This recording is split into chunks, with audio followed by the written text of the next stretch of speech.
Clearing my throat as per usual, man. It's got to be the dust. That's what my wife always says. It's the dust. Yeah. I don't. I think it's probably a combination of things. Um, take a lot of coffee. It's a diuretic. You know, not hydrating enough. Losing weight. That's a factor as well. And also the dust.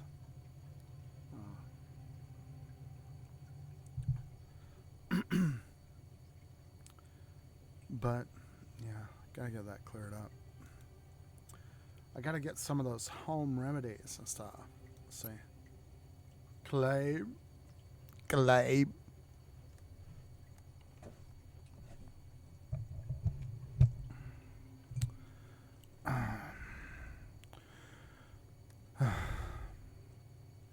What is this game again? Macarena? Oh, yeah. Okay, so I had this issue I needed to resolve. Yeah, can't make it on time. That's why I'm here a little bit earlier than I'm supposed to be. But the good news is that I went to bed, like earlier last night. So I'm going to attempt to start this and take a look. Jalal immediately produced a portion of the Mesnevi, saying that God had forewarned him of the wishes of the brethren, in consequence of which he had already begun to compose the work. That fragment consisted of the first 18 couplets of the introductory verses. From reed flute hear what tale it tells, what plaint it makes of absence ills, and see. It is of the meter remel, hexameter contracted. Jalal frequently mentions Husam as a cause of the works having been begun and continued. In the All right, so just for people that are interested in this sort of thing, trying to get multiple things done at once is one of the things that I'm interested in. And I've always wanted to read the Masnavi, um, and I have a lot of friends that have learning disabilities and dyslexia and stuff like that, and I want to share these things with them as well too. And also while I'm here, my friends can't be with me, but later on, they could actually see what we were looking at. Oh, yeah, I watched your stream, and yeah, the Masnavi was really cool. Now, the problem with this is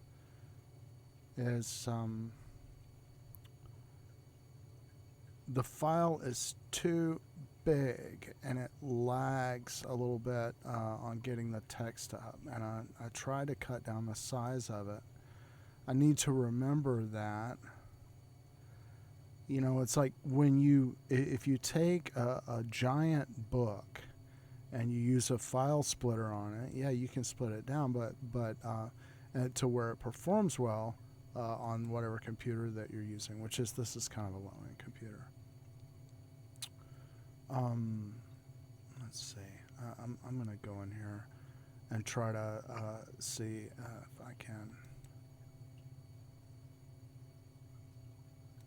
see what happens if I bring the font down to 36.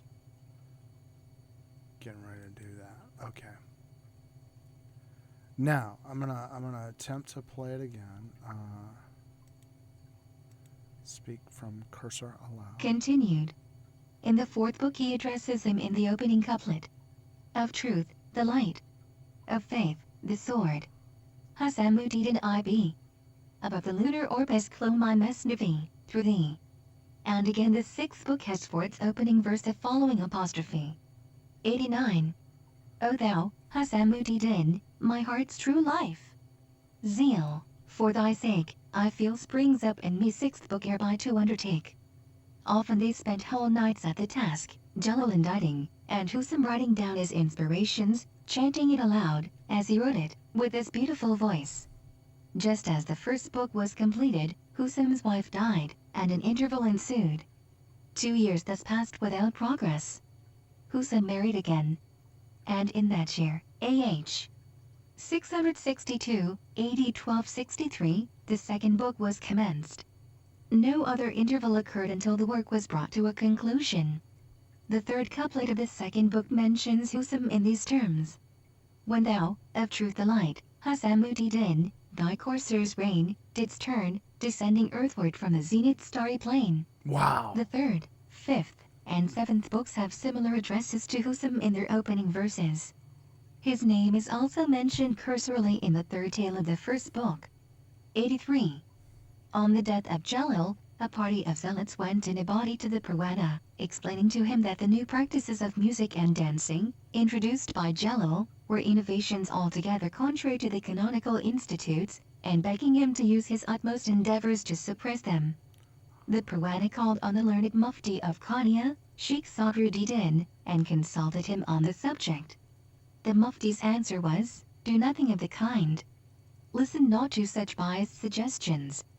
There is an apostolical saying to this effect: a laudable innovation, introduced by a perfect follower of the prophets, is of the same nature with the customary practices of the prophets themselves.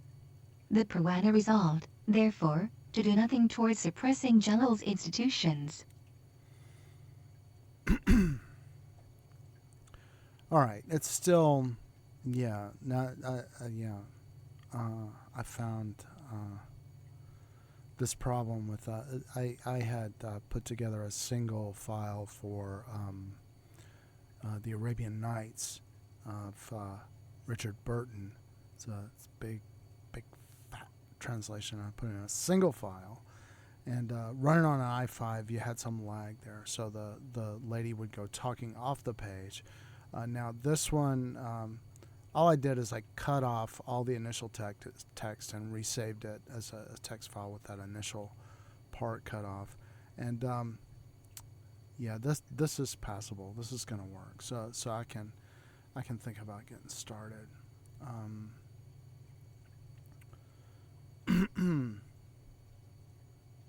So let's see.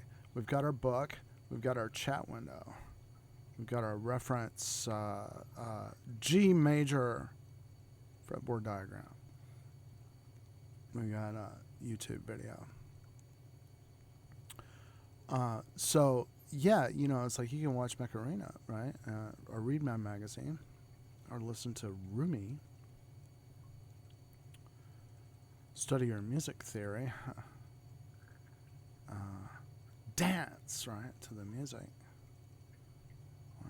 Focus on the Macarena. Well, it's all up to you. There's a lot going on this page.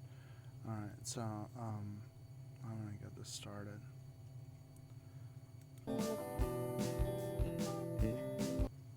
What? Okay. All right, so let's get the show on the road. Yeah, I got the show on the road. Man, what's wrong with you? G major.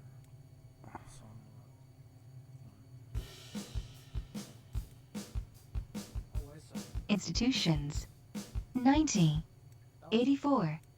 A certain great man, who esteemed Jalal, was nevertheless shocked that he should, with all his learning and piety, sanction the use of music and dancing. He had occasion to visit Jalal, who at once addressed him as follows: "It is an axiom in the sacred canons that a Muslim, if hard-pressed, and in danger of death, may eat of carrion and other forbidden food, so that the life of a man be not sacrificed." This rule is admitted and approved by all the authorities of the law. Now, we men of God are exactly in that position of extreme danger to our lives. And from that danger there is no escape, save by song, by music, and by the dance. Otherwise, through the awful majesty of the divine manifestations, the bodies of the saints would melt away as wax, and disappear like snow under the beams of a July sun. The personage thus addressed was so struck with the earnestness of Jalal's manner, and the cogency of his reasoning, that he became convinced, and thenceforward was a defender and upholder of Jalal's institutions, so that these formed, as it were, the very nourishment of his heart. Many of the learned followed his example, and joined themselves to Jalal's followers and disciples. 85. Calumet and Enudi Devlet were two Roman painters. They were unrivaled in their art of painting portraits and pictures. Both were disciples of Jalal. Calumet one day narrated that in Constantinople, on a certain tablet, the portraits of the Lady Miriam and of Jesus were painted, in such style as to be matchless. From all parts of the world artists came and try their best. But none could produce the equal of those two portraits Anu. Didima undertook, therefore, to journey to Constantinople and see this picture. He made himself an inmate of the great church of Constantinople for a whole year, and served the priests thereof in various ways. One night, then, he spotted his opportunity, took the tablet under his arm, and proceeded with it. On reaching Konya, he paid his respects to Jello, who inquired of him where he had been. He narrated to Jello all that had occurred with the tablet, which he exhibited. Jello found the picture exceedingly beautiful, and gazed on it long with the utmost pleasure. He then spake as follows. These two beautiful portraits complain of you, saying that you are not a faithful admirer of theirs, but are an untrue lover. The artist asked, how? Nothing like a Jello relaxing replied, free they for say they are all. not supplied with food and rest. On the contrary, Hey, they are Traintastic. kept sleepless every night, What's and going on? fasting every day. They complain, Anudi Dibla leaves us, You still there? sleeps himself all night, and takes his meals by day, never remaining with us to do as we do. The artist remarked, food and sleep are to us impossibilities. Neither have they speech, with which to say anything. They are mere lifeless effigies. Jello now replied, thou art a living effigy. Thou hast acquired a knowledge of various arts. Thou art the handiwork of a lender whose hand has framed the universe, the human race, and all things on earth and in heaven. Is it right that thou forsake him, and enamor thyself of an insignificant lifeless effigy? What profit is there in these portraits? What advantage can accrue to thee from them? Touched by these reproaches, the artist vowed repentance of his sins, and professed himself a Muslim. 86. When the time of Jello's death drew near, he cautioned his disciples to have no fear or anxiety on that account. 92. For, said he, as the spirit of Mantur 22 appeared, 150 years after his death, to the sheep Yehudi and Adar, and became the sheep's Christ, spiritual Christ. God and teacher, so too, do you always be with me, whatever may happen, and remember me, so that I may show myself to you, in whatever form that may be. That I may always belong to you, and ever be shedding in your breasts the light of heavenly inspiration.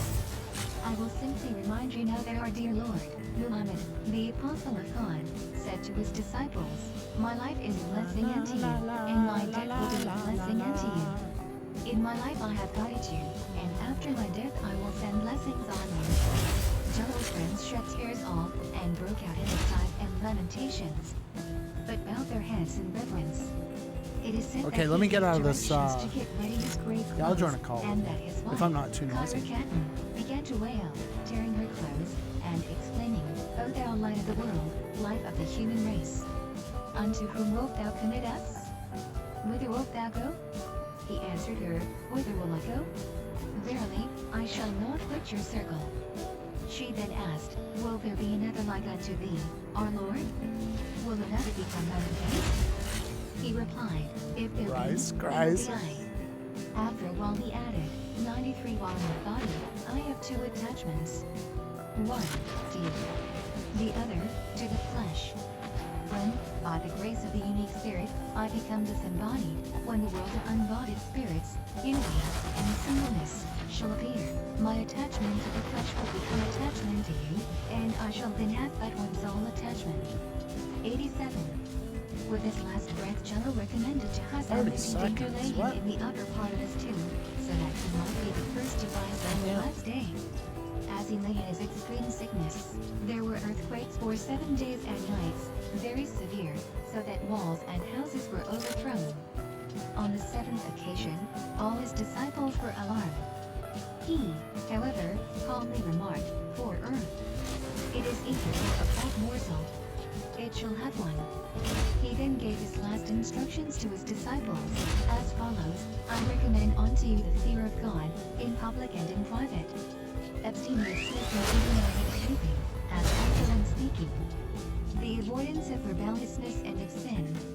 Constancy in fasting, continuous worship, and perpetual abstinence from fleshly lusts. Long-suffering under the ill-treatment of all mankind. To shun the companionship of the light-minded and of the common herd. To associate with the righteous and with men of worth. For verily the best of mankind is he who benefited men. 23 And the best of speech is that which is short and to the purpose. 24. 88. The following is a prayer taught by Jello, on his deathbed, to one of his friends, to be used whenever affliction or care might weigh upon him. 94. O our Lord God, I breathe but for thee, and I stretch forth my spirit towards thee, that I may recite thy doxologies abundantly, commemorating thee frequently. O our Lord God, lay not on me an ailment that may make me forgetful to commemorate thee, or lessen my yearning towards thee, or cut off the delight I experience in reciting the litanies of thy praise. Grant me not a health that may engender or increase in me presumptuous or thankless insolence. For thy mercy's sake, O thou most merciful of the compassionate. Amen. 89. A friend was seated by Jello's pillow, and Jello leaned on that friend's bosom. Suddenly a most handsome youth appeared at the door of the room. You guys to the there? utmost astonishment of the friend. Jello arose and advanced to receive the stranger. But the friend was quicker, and quietly asked his business. The stranger answered, I'm here. am I don't know if you Israel, can hear me. the angel of departure and separation. I am come, by the divine command, to inquire what commission the master may have to entrust to me. Blessed are the eyes that can perceive such sights. The friend was near fainting at this answer, but he heard Jello call out, come in, thou messenger of my king. Do that which thou art bidden, and, God willing, thou shalt find me where the servant. patient. He now told his attendants to bring a vessel of Pillars in the water, other one. placed his 2 feet therein, and occasionally sprinkled a little Oh, on wow, his breast Jake. and forehead, Okay. So let me, saying, My what do I beloved gotta do? God has proffered me a cup of To poison. the bitterness. TPS one. From his hand I drank that poison with TPAS. delight. Okay. The singers and musicians now came in, and executed a hymn, while the whole company of friends wept, and sobbed loudly. Jello observed, 95 It is as my friends say. But, were they even to pull down the house, what use? See my panting heart. I'm Was it here. my delight? What The up, sun shed man? the grateful light on them all. My Well, friends I just got invite me second on place way. on my first My teacher shakes free-for-all his of the head and beckons morning. me the other way. Comply Um, you with the What, summoner by of the the way? Lord, and have faith in him. Departure is inevitable. All being came out of nothing, and again it will be shut up in the prison of melody. Such is God's decree from all eternity. And, to decree belongeth unto God, the Most High, the All-Great. His son Sultan Volt had been unremitting in his attentions. He wept and sobbed. He was reduced to a shadow. Jello therefore said to him, Behadidin, my son, I am better. Go and lie down a little. Rest thyself, and sleep a while. When he was gone, Jello indicted his last oath. Thus, go, head on Pelole. Alone, in peace, me leave, left tyrant, played by night, while all around they grieve. The peerless beauty, God, has no I need to good go figure into to show. Discord and see if I can But, get your fellow lovers, volume ye up. must patient faith still know. Let's see. Settings. Perplexity is ours to bear. 'Tis his to own User hard heart. settings. Shed our blood. What sin? He'll not pay murderers smart. To die's hard, after Say all. something. Are you there? Talk. But remedy there's none. Yeah, here. Hell, Talk then, again. to crave Talk a again. remedy. The evil Fingers. Last Testes. night, 1, in dream, 2, a 3. walker from my love's abode Yeah, I'm here. made sign to me Testes. and said, Testes. "Slay." 1, 2, What? Throw my 3. out. 90. I'm here. What? After his death, one was on his fear, and while he was being washed by the hands of a loving and beloved disciple, while others poured the water for the ablution of Jello's body, not one drop was allowed to fall to the earth. All was caught by the fond ones around, I need as had been the case with labs. the I need to prophet figure by out his how. death. Every drop was drunk Oh, by no, the well, Mike, holiest and purest of waters. I didn't die. As the I just watcher restarted held last check. Jello's arms over his breast, a tremor appeared to pass over the corpse, and Yeah, the bishop fell with his face on the light. Streamlabs, He felt his ear you know, to me, as an it's sort of like, you know how when you play a video game, you just sort of dive in and start thrashing around and then you figure out how to do it. Streamlabs is a lot like that. But on a phone, let me start up Streamlabs on my phone. I should be able, if I was really cool, I could have my thing ready where I could send my phone desktop to my stream. Here you go. Here's my screen if you want to see it. rent their garments, and uttered loud lamentations. Oh, These mourners were of all creeds. I just wanted to cannonball him. Jews and Christians, Turks, Romans, and Arabians were among them. This stuff's set up. Each recited sacred passages according to their several usages from the law, the Psalms, or the Gospel. All right, The so Muslims you got strove to trouble Streamlabs, worthy right? strangers with blows of Alright. fist Hold up or screen staff or share. sword. Yeah, I'm gonna stop this for a second. You got Streamlabs going. Let's see. Oh, watch stream. Okay. We're not live yet.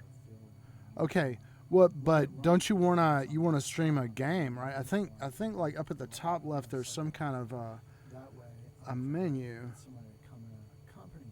and yeah. You see like a themes option, right? I don't know if you can. Hold on. So at the top left, you hit that menu, right? The little Right menu. here, I see what you mean. Yeah, This thing. and in the next screen, at the very top, there's a thing that says themes, right? And that's how you can just load. You can create custom themes yourself, right? But they've got a bunch of them set up for you there, with your game layout and everything in the widgets and stuff.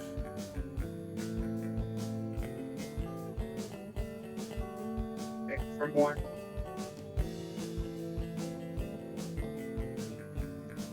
These will show up on my screen when I'm playing, right?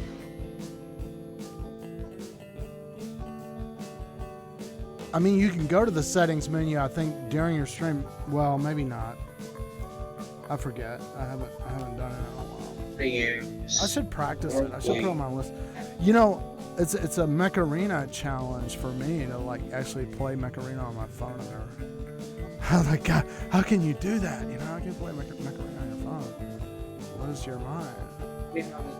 I have a question. How do I share my screen? Share. The bottom center icon in your. If you look, there's a little monitor in the bottom center of your. Like there's a gaming channel window, right, where our conversation is going on. You should see like our four things, our four little icons across the bottom. It's right here. Right. Okay. So in the bottom center of that, there's an icon. It's like a computer monitor, and it's got a little arrow pointing out of it, and that's your share your screen option. So. If I do it on Streamlabs, how do I share it on Streamlabs? On share it with who on Streamlabs? Like the stream. To stream, you just have to hit. See, it's just showing my camera right now. There should be a button in the bottom center that says Go Live, and you hit the Go Live button, and that connects and starts streaming. Now, I'm going to warn you, and you can see this on my YouTube channel. You know, like if you're driving around in a car, man, it'll cut in and out, you know. And what I do is like, you know, the only thing you can do is like, just put it up there and then look at it and see if you can trim off any of the bad stuff and just keep the good stuff or whatever. I've got you guys in a pop-out, but I haven't got you onto my stream yet. I'm trying to figure out where I'm going to put you. Could be... I get my game to pop up on the thing once I start playing. You have to... That's weird. You have to choose that theme, right? It's like, if it's set for you to be your like it is now, where you see your face or whatever on Streamlabs, that's not the theme that you want to stream your game, right? That's a theme for you to like rant, you know, or whatever. Just show your face. Show your face. Right. Let's see. I'm trying to get. One sure guys Discord thing to be shown, so it sort of makes sense what's going on. And I'll have to look at it later to see how it works. Oh man, my Firefox crashed. Quit Firefox. That's what you mean? Hold on, I'm trying to get it on my layout so I can get back in my free-for-alls. Hold on.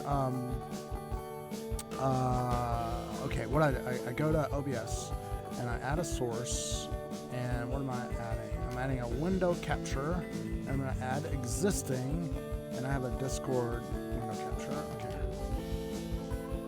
All right, hold on. Now I'm pulling up the Discord again. Let's see.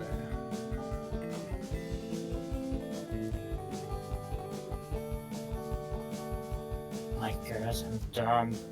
I forgot that there's Dome.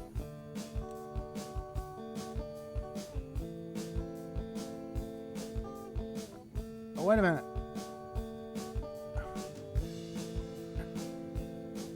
Cricket sounds. What are we still connected? Hold on. Should Be good. I can break tables. These themes I can put down apparently.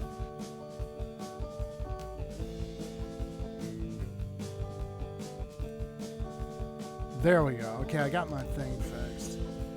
All right, so, and I'm gonna drop you down on top of my, Damn it. my chord chart.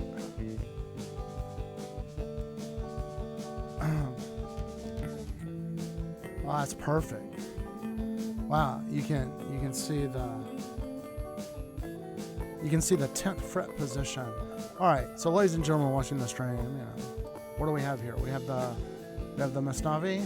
We have Mad Magazine. I think it's number 13. Could be number 14, with a really, really weird, surreal artist drawing this strip, and it's he's got this real curvy bathing beauty right in the comic strip, and the army guy's like wearing a lifesaver around his head. But it's like she's drawn so weird that it's like she's scary. Okay, so and then in my bottom left I have Pilar and Traintastic, all in Discord. Well, I'm not sure. I'm not sure, man. Why did his stuff stop? Right. We should be seeing a game in the window down there. That's what would be really. I can't Let believe. me go back. Oh, I did stop streaming. Yeah. Oh, one thing too, I find, that if you got a big phone stream going, for a while there, Streamlabs would generate an error if you stop the stream and then try to immediately start it. You had to wait for a while. So if you get an error, don't be scared. That's happened to me before. All right. Man, I love a free-for-all. I moved up a bracket to novice.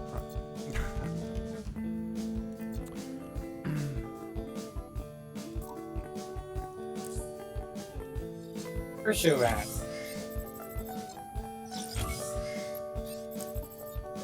There we go.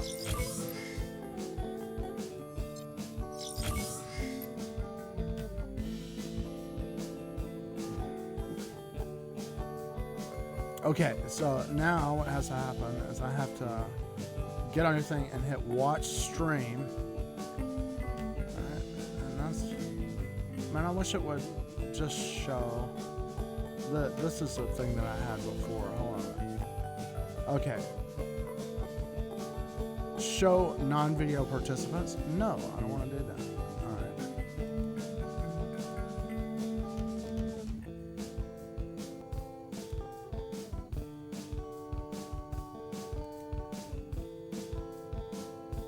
Here's him in my room.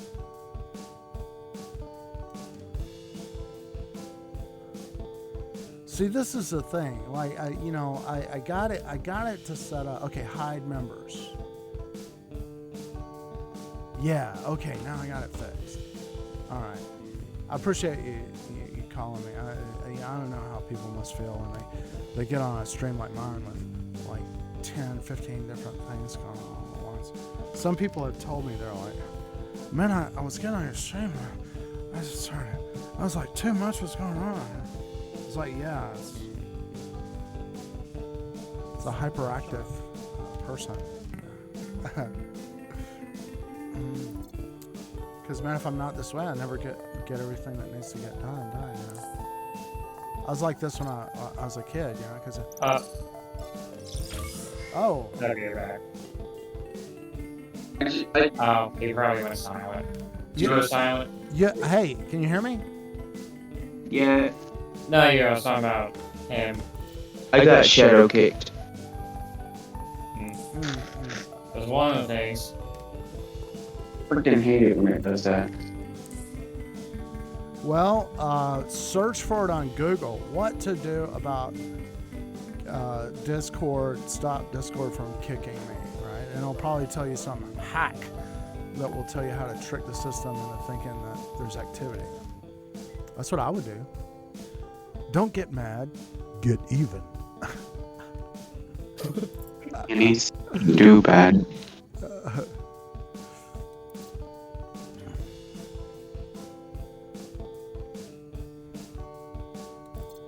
It's their service after all. They have to cope with the customers.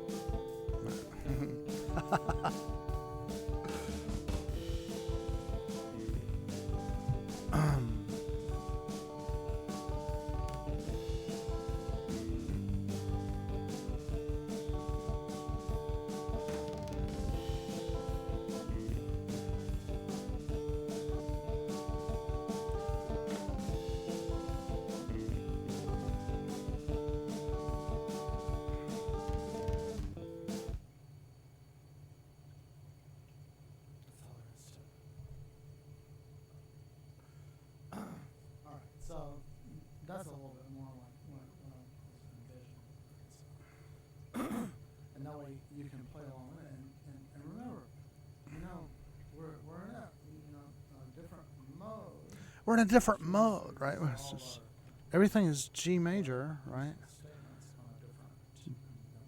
But all you have to do is just learn like one position, right? And every mode is at your fingertips. So you just have to know which mode it is. So if you're in G major and you resolve any melodic phrase that you're doing on an A and associate it with an appropriate chord progression for a Dorian, you're going to get the Dorian mode.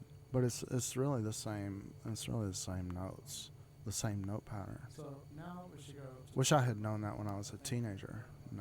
Nobody around me knew it. I can't screen share now.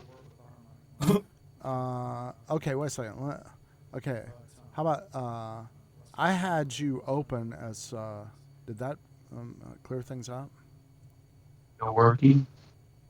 Well, I've got it set to not show non-video participants. So that means that you're not showing video. So when you show video, right, my thing is set up to see that video. Let me rejoin the call. Okay, pardon me. I'm going into a free-for-all death match on Macarena. I have 6 deathmatch tickets.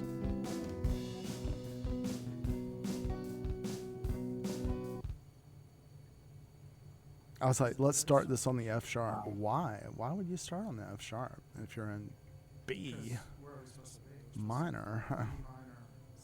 It might be good to start on the B. Why not? You want to shoot straight for the B if you didn't start on the B. Okay, all right. Van holds me down, and you unit, my favorite bots. Let's see. Oh yeah, this is a perfect place. Just very relaxing up here. Gina. Oh hey. And you unit. Miss me.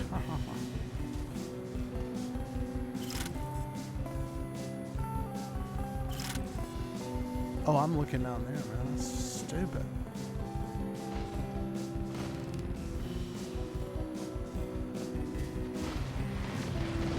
Jimmy Chonga. Jimmy Chonga. Jimmy Chonga.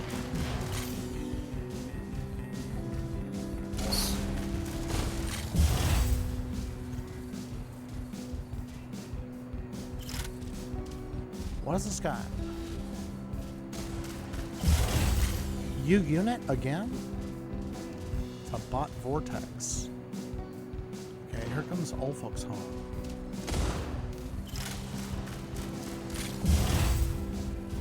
Albarge. This Albarge guy scares me. Here he comes. I think. No, he went over there. Good.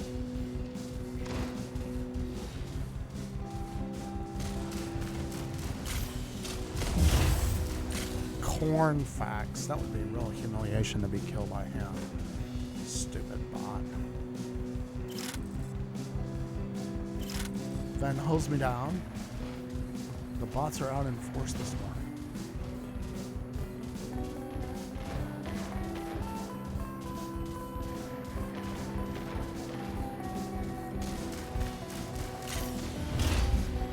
Awesome shot, man. So I just need to chill out. Get it.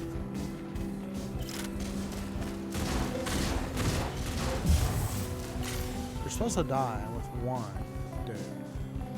Didn't anybody tell you that? Okay, here comes this dork trying to get his revenge coin. Rampage. I got Rampage. He's 9 kills in a row. I'm rampaging.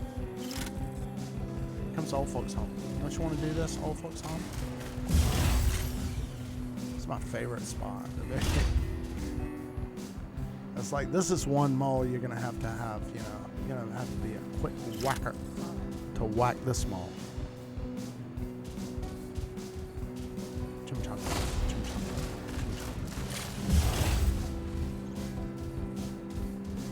13 seconds. 10 seconds.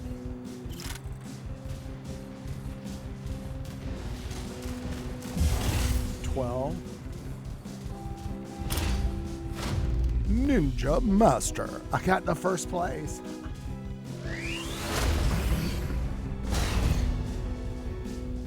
"12 kills.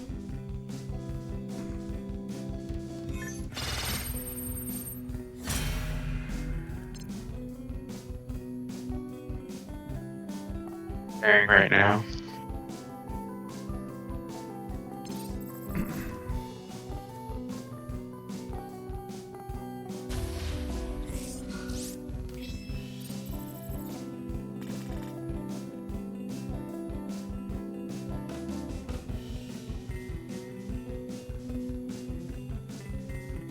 Deathmatch. I got second place the first one, first place on the second one. Let's see if I can really tear up this thing.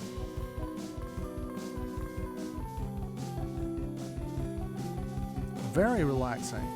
You know, a Zephyr with a dual missile rack.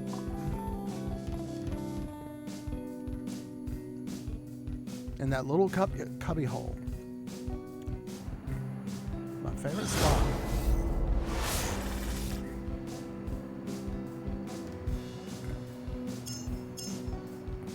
Zephyr.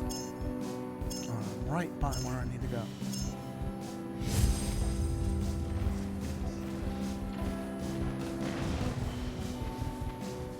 Nice to get into my little spot without getting hit once.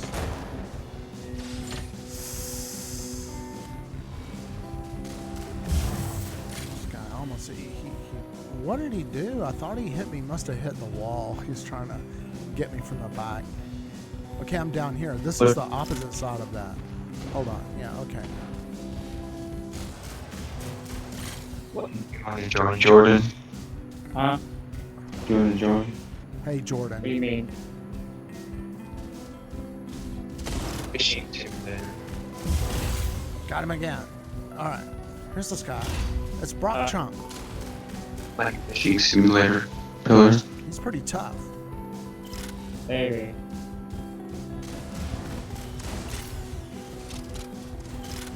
Maybe. Alright. So- Trying to figure out Probably this server. one. I'll give it one more chance. If I die, it's not over. I've done a lot tonight.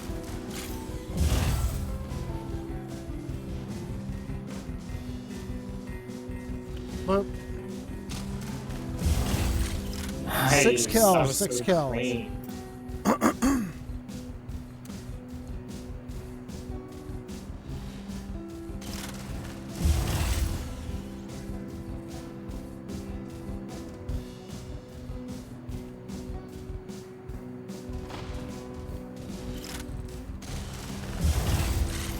8 kills. Alright, they're coming in thick now. I hope you just, be stupid enough. It's a bot, Boys.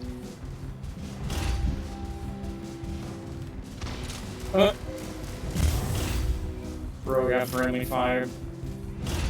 Friendly fire? Don't. Yeah. When is fire ever friendly? It never is. Yeah. It's like, I always crack up when they say, oh, a terrorist could make a dirty bomb. When is a nuclear bomb ever clean? That's so stupid.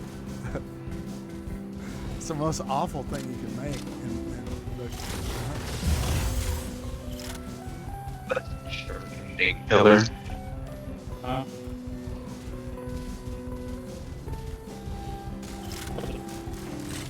Man, I got 14 kills on this death match. I can't believe it. I am cleaning house.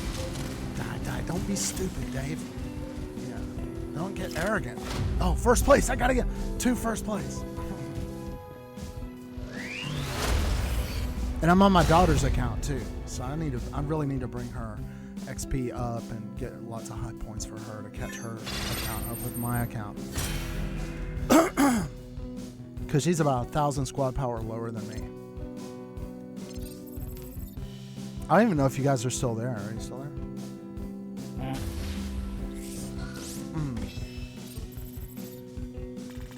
Yeah.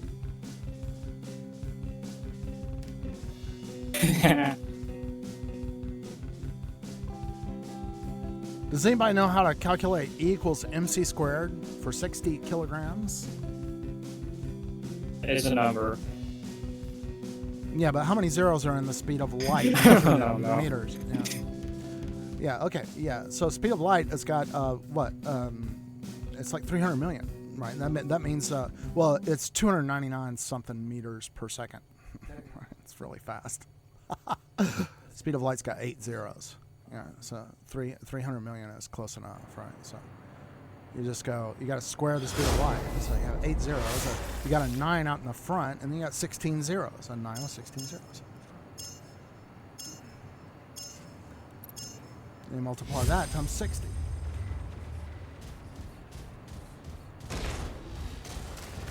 Oh, first kill, -3. Somebody's coming behind me. Shot me in the butt.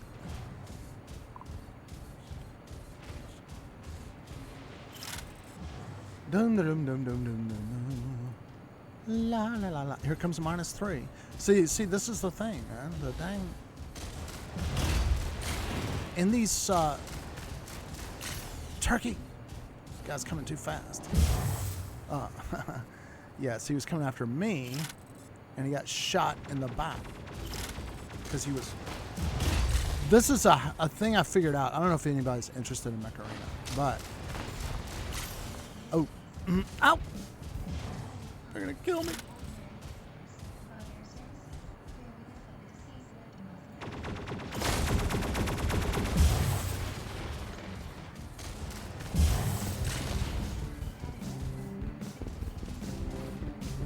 Oh my gosh, I'm outside.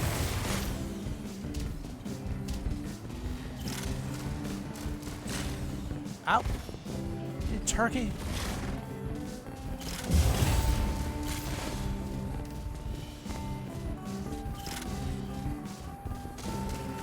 What? Oh. Lum. Okay, that's stolid snake. Yeah, it's like the bots in a free-for-all deathmatch, they're programmed to get revenge. So they start dragging themselves across the arena to get you.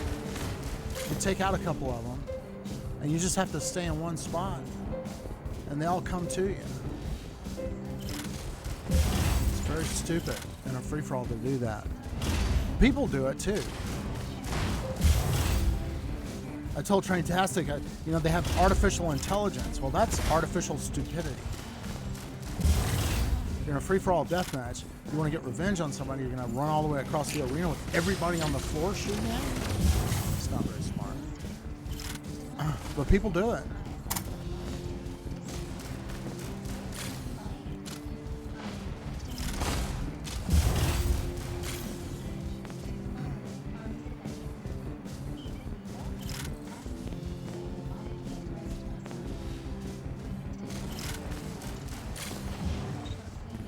I got 14 kills again. I bet I'm gonna dang well. I bet I'm gonna dang well get first place on this thing. This works. 15. Yep, first place. A guy like me, man, I suck. I think I've got a hack, man. Well, I mean, it works.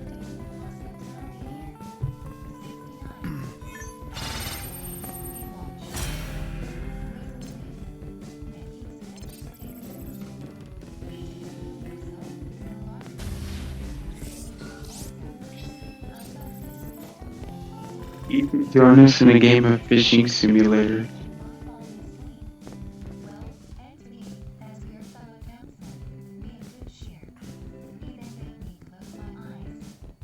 I would like to at some point. I got to do 2 hours on my daughter's account. I'm supposed to do 2 hours on mine too. And then play guitar. I need to play guitar for 4 hours.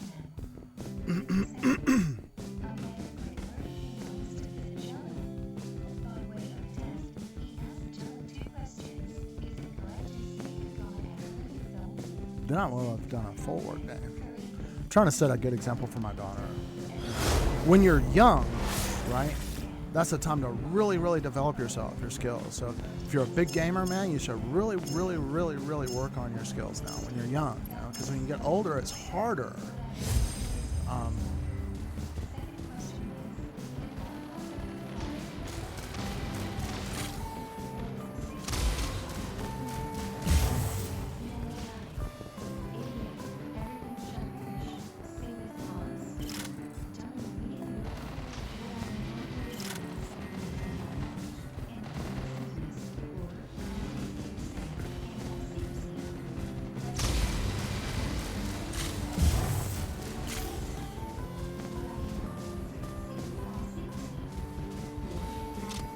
Shark. Dead.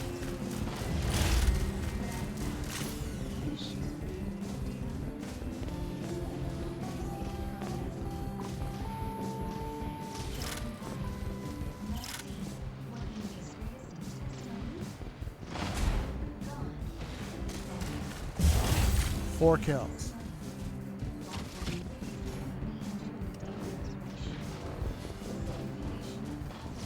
This guy's trying to hit me with a shot. Good. Okay, I got 5 kills.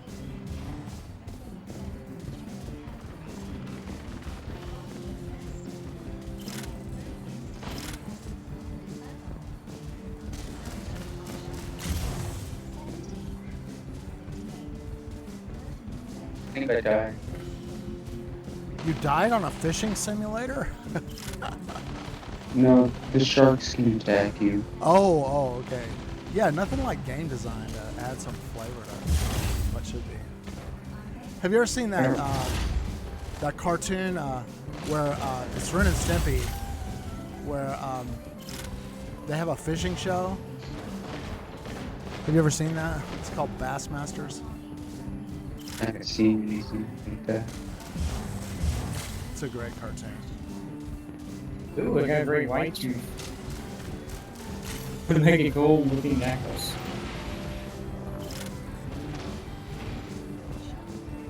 Here comes this hell white guy. Oh man, I'm in trouble. Hold on. Oh no. Okay, good. You need to stop and be destroyed. Stop. Shotgun close range. Look out.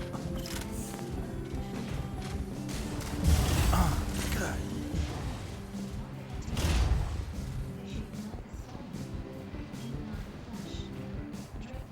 Got 10 kills and 17 seconds. Come on, guys. Come on, you know you wanna Want to meet me here, Bustle? 11 kills. That's trouble.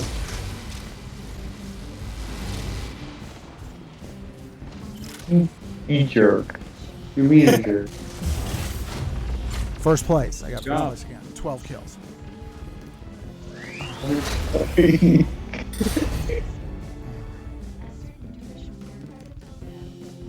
French fries are never made to swim.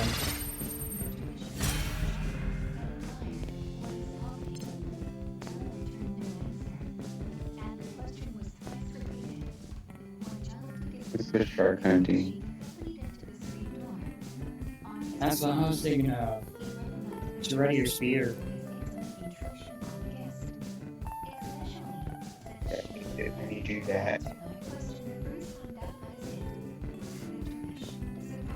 I think your monkey's taking a swim. Get ready.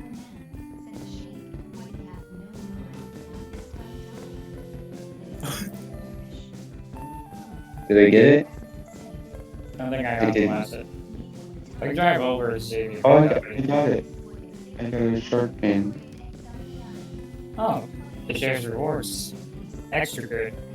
No one can steal. Was Can- annoying when games allow that.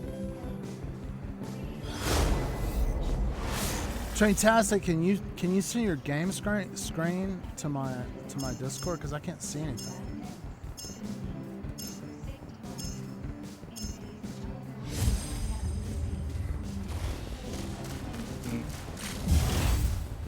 It's multiple targets.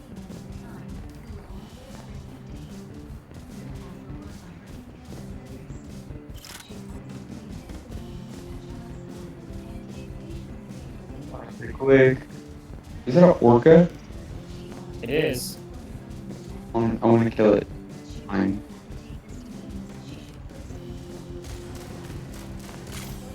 I got it. Orca meat. I want that. I have no idea how it didn't hit the boat. I just drove over it. Man, I Think I can't see killed- that. I can't see the game.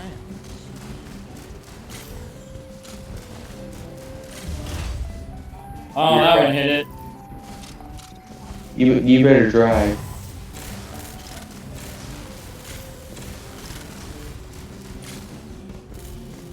Killing me. Go to a shipwreck. Is there a shipwreck? No! Huh? Help! Help me! Jordan! Hurry, there's a shark nearby.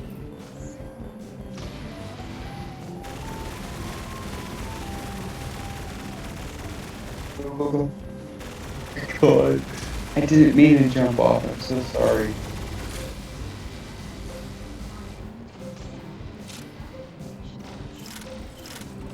I'm randomly throwing on see what it is. Nope.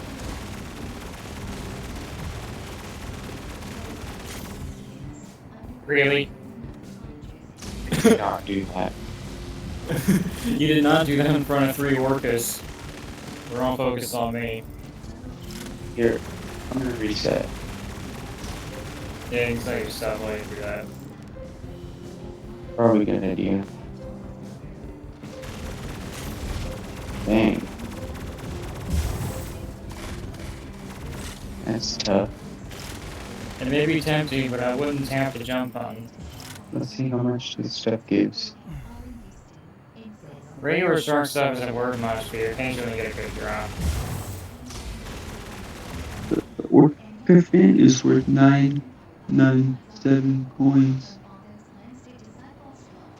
All I got was just common stuff. –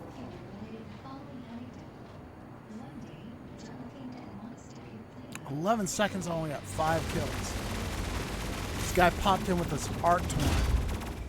Way more firepower than me. Took out my Zephyr. I'm in the 3rd place. Okay, so I made it on the board. That guy didn't even get on the board. I can't believe that. That's a pay to win. You kidding me? You got an Ares. Ink with that kind Simulator. of, this guy's got an Ares with that kind of firepower, and he can't even get on the board. He needs to practice more. Sour grapes. Sour grapes. A fishing simulator. You go. Oh, you're in there. I see you. Mask. What? Oh, the work of is. A I was mask. wondering how I made 11,000. I don't know how to say her username. What? How do you say his username? What do you mean it's... Oh, you like how I'm walking, by the way.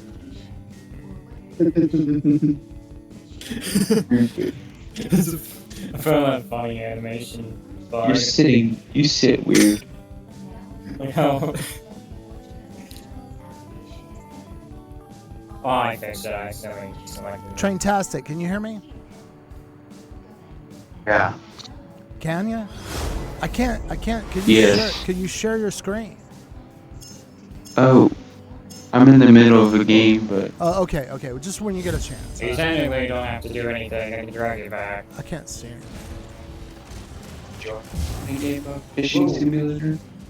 Oh, there's 4 of them. Game over. Alright, this is starting to be more like it. Here comes this Eric guy again. Oh, good. Somebody killed him. He's got these stupid Keep going forward, don't stop. superpower arc torrents.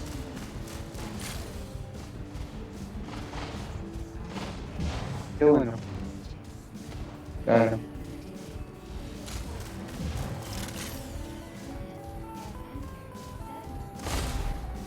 Go find the shipwreck. Yeah, we can go that way over there. Sasquatch. Oh no, it's Eric. It's the kill leader. That means he's already got more than 5. Ooh, I got a heart head. You can put it on your head. I don't wanna. I just took over. Birthday.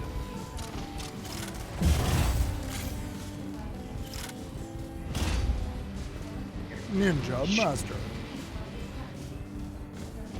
Come on, Sharky. There's no shark here. Kill either one of those guys. I can't believe it. They're here somewhere. I know you want to. Yeah. We'll find them. Only one way to find out. Oh, you're killing yourself. Shotgun. But it's You worth it. bas- I can get left You basically just kill yourself. Maybe. We'll find out. I'll wait here while you kill yourself underwater. Never mind the fact that I somehow well into the depths and I'm still alive. Because. Why not? Stick to monsters, bro. Oh, found it. You found the ship already?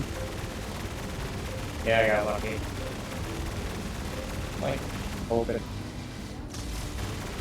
Not even 1,000 points, just 750. Get him. Get him. Ah, that's the guy who needs to be taken out. Oh!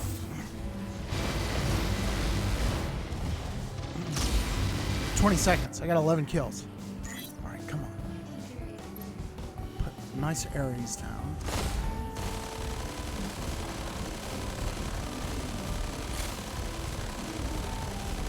Come on.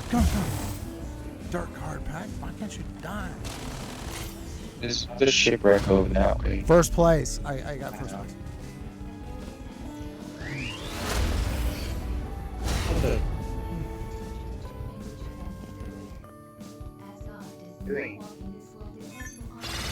There's art here.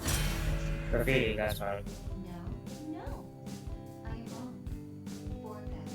Forward weapons and I paint. thought it gave it bad, that's why I went to it. You stopped to look at some paint. Are you kidding me? The paint is the most important part of the adventure.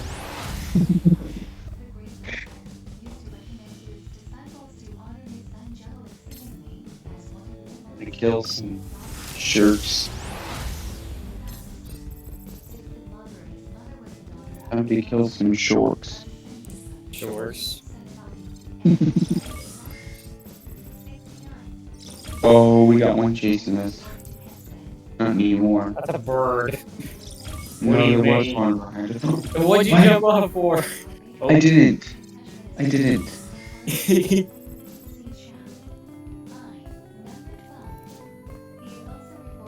Man, I'm missing all the action, man. Guys, you're not sharing your screen. Can you not go forward? While I grab the stuff, you should fix your problem.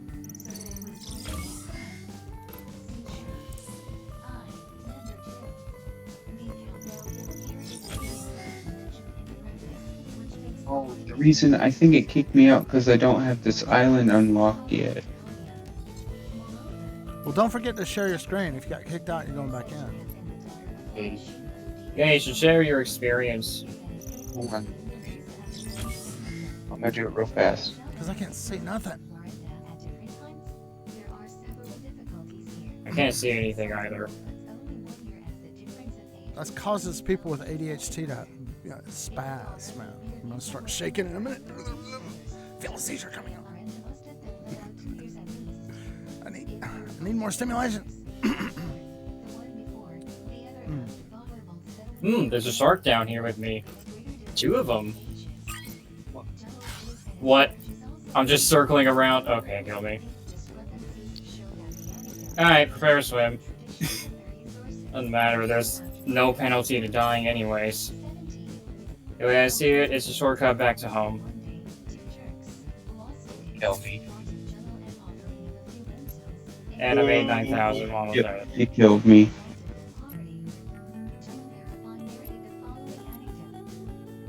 You've used your shortcut back to the hub. It killed me. That's what I said, you used your shortcut. What's this? Oh, this is like the fan art from the game. Can't go over to those islands. I don't have them unlocked yet. Because you suck. I'm only level 27. Kill some sharks. Well, are you gonna help me? After you're done setting up your screen. It is done. I can't see nothing. Alright. See, still- it's not set up. I think it's broken. So Wait, let me see. I can see it.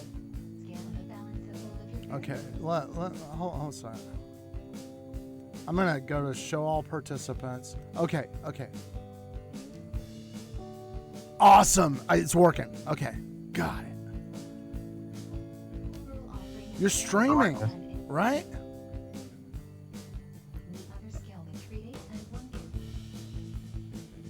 Awesome. This is great. All right, I can see it. But I need 2 versus 2 deathmatch guys to join my team.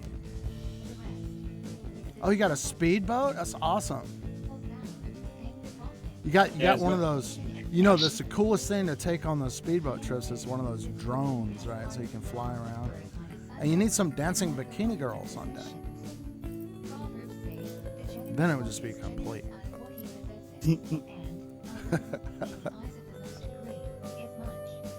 Arena.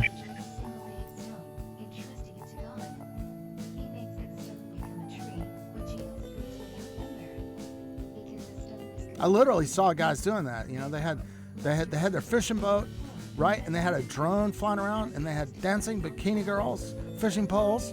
Man, can you imagine? It's like heaven on earth. And the drones are flying around, getting the girls from all the different angles, while the guys are like catching fish.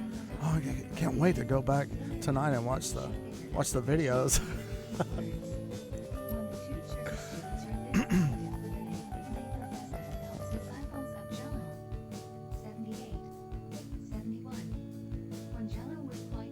Reaper, don't join. I see The Walking Dead. My old Macarena buddy just showed up on the list. Oh, he joined. Okay, this guy joined me. It's a new guy. All right. What, Jordan? What kind of range does this bro have?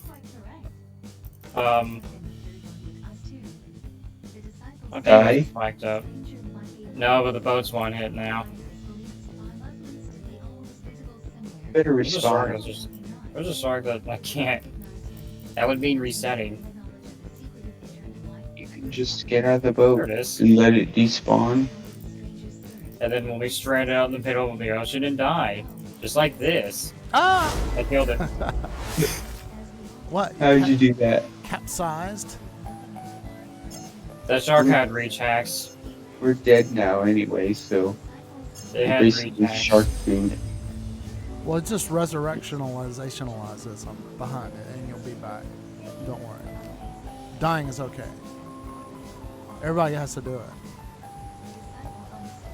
Okay, so I'm here with Reaper. Oh no! Oh!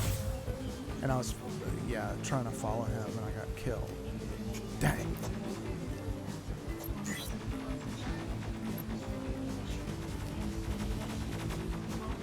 It's a bad thing about the speedboat. Its health is really low. 4 hits at most. Irish shit. I can't afford a pirate ship. I'm gonna go look. Isn't it a million coins? It takes me 2 hours to earn 100,000.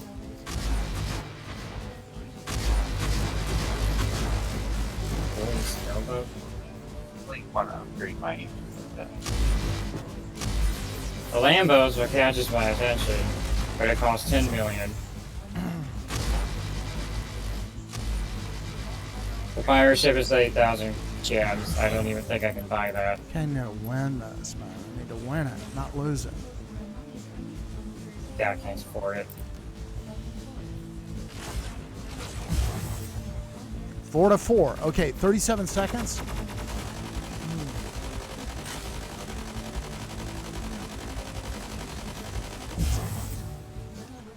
My fault.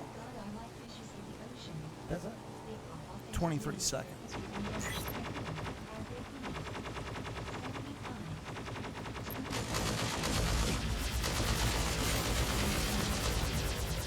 Gotta open it again. But, We're about to lose. oh, Kill yeah. this guy. No, we really gotta. Oh, there goes your stream. Oh, shit. Oh, No. oh, hey, your stream's back. Gotta rejoin. Okay, Big Chief Ugamug Ugg has got. He's a lob slob. You're trying to rejoin in the game is at the top.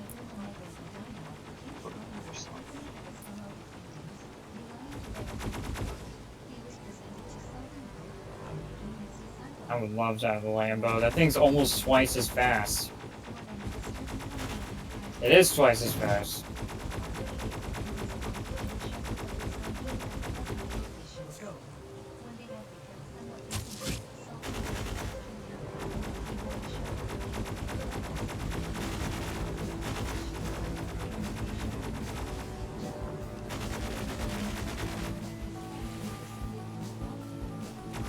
Stay behind something, Reaper. You're about to die. Hold on. There you go. Okay, yeah, now you're getting some hit points back. You're about to be full. Okay, look out.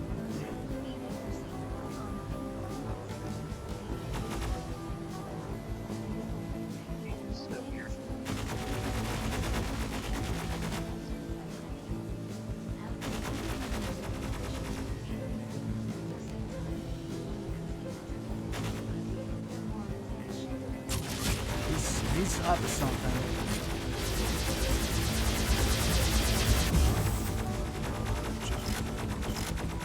Oh, this guy. And twice in a row. Oh, you're mad? Oh, gee. Sorry. Look out. He's behind you, man. Turn around. Got shot in the back, man. He was pissed off. Yeah. Soon on the reload, man, he's coming back. He's pissed. Look at him. He's thrashing, man. God. Look out, man. Okay, we won. Will you guys stay here while I restart my phone? Yeah, I'll stay here, man. Stay here, Jordan. I'll be right back. And it's on me.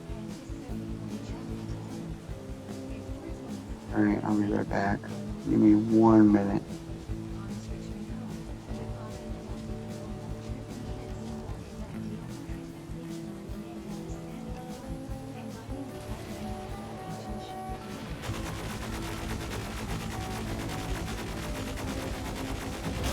Got him.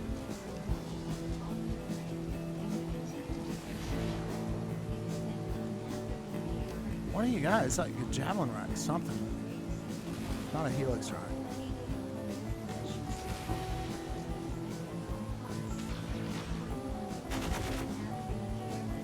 I'm not going after you. If you're gonna go way out in the open like that, I'm not gonna, you know. We need to win these things, because it's deathmatch double duel.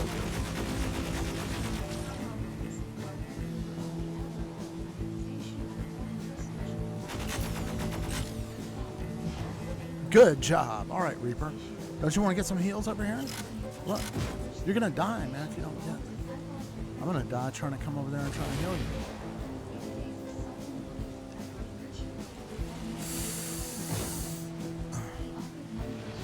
I'm in trouble now.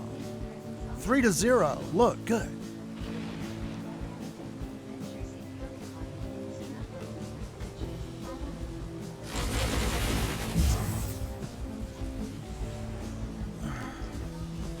Not C.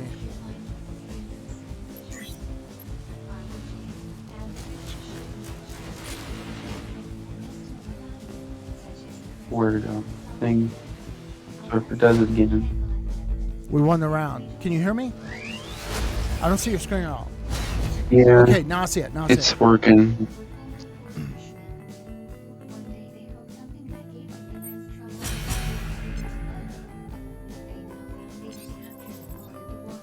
Sometime we should play some hill climb racing too.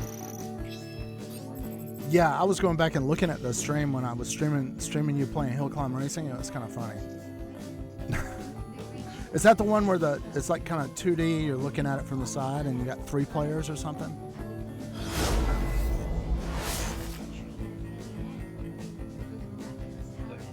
Buddy, I don't even play.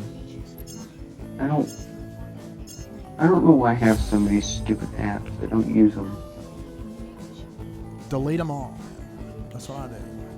I'm deleting Timu. It's useless to me. Okay, he's got an EM rifle. Look at him. Timu is useless to me.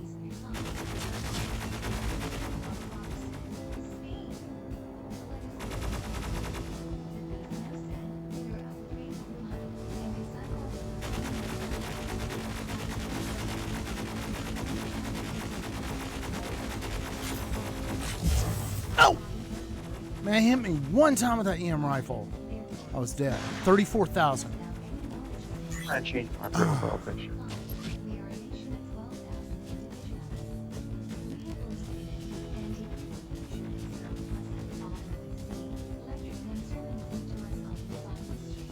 I kind of want to.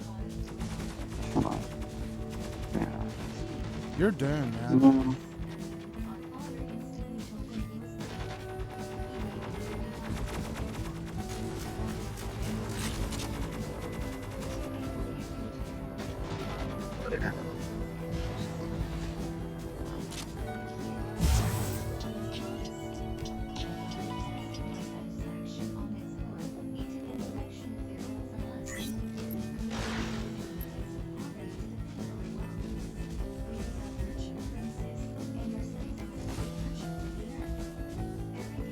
Okay.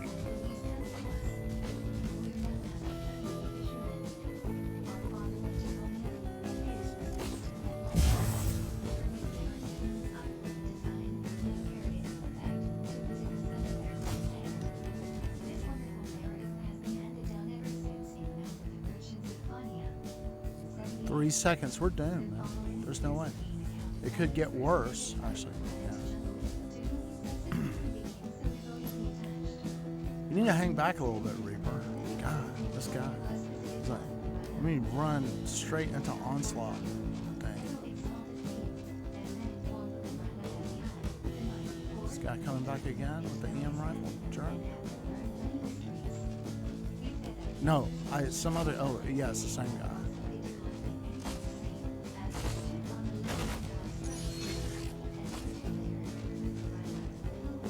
A minigun. Oh, you're back. I can't do any damage to this guy at this distance.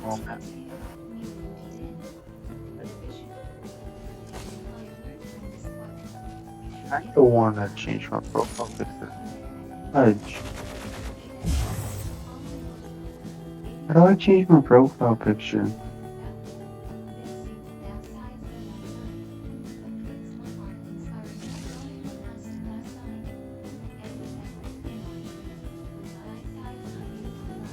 How do I change the picture?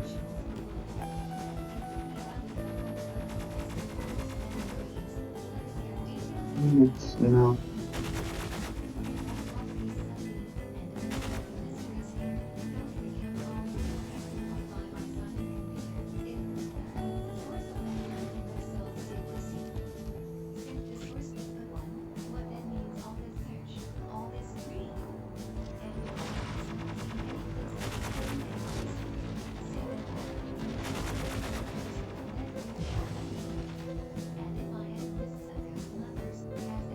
I hope that was the guy with the AMRAP we just sent out. Well, I guess not.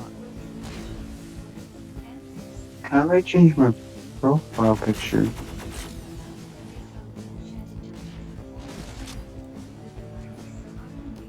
Did it before, how do you not know? It won't let me change this. Don't you go to profiles? Oh, wait.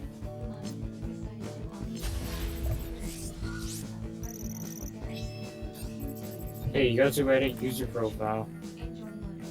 User profile, where's that at?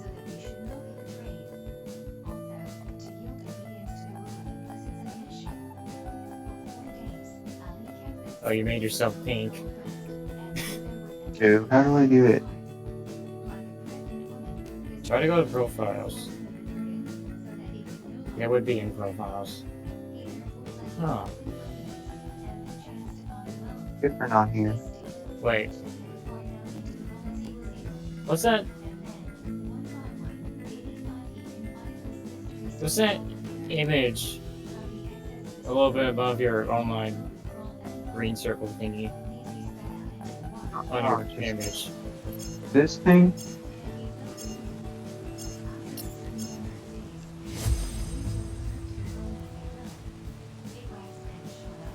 Oh, actually, that might be, I gotta fill my coffee cup. I'm gonna be right back.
Here, I'll learn more here.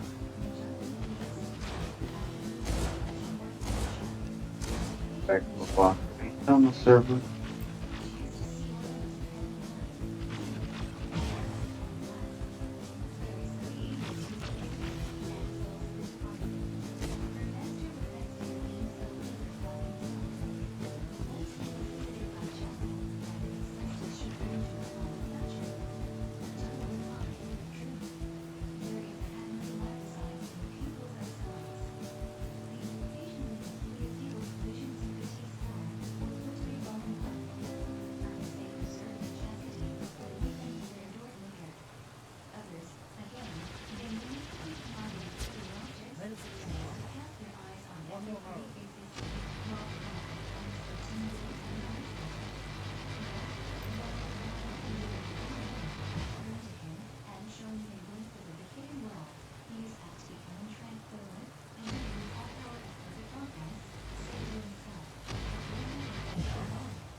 Fine. Use your profile. But let me try something. So I go here. No, back. Where does it say user profile? What the hell?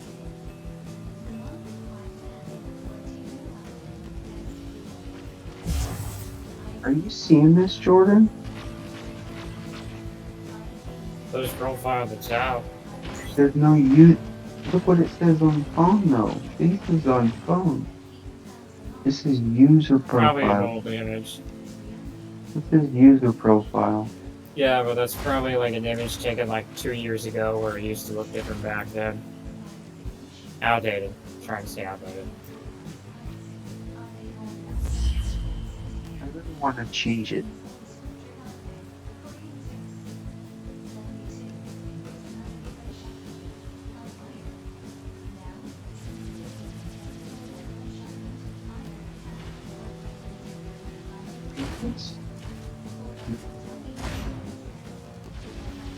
That's a break.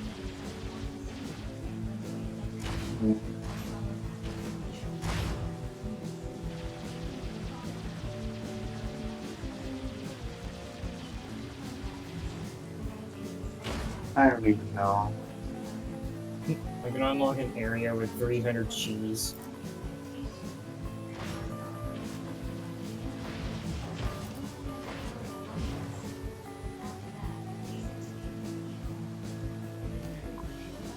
Anyways, I'm gonna Hey, I have to have nitro.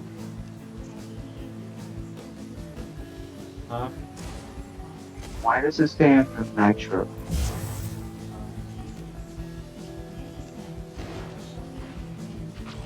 This is actually fucking retarded.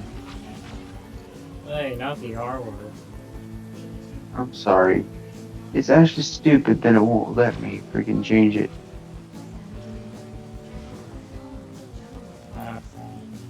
Ain't that some bullshit?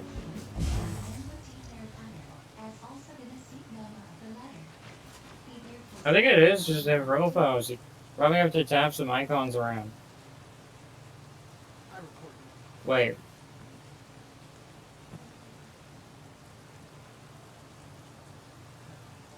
Yes, I think the thing above the green circle. You have to go back there. The thing above the little green circle. It's right here. This thing, Yeah. it doesn't have to nitro. Well, let me read it. Can you tap that thing that says change avatar? I don't know. Fuck me, dude. What the hell's going on here? I don't know why I have two Freddys.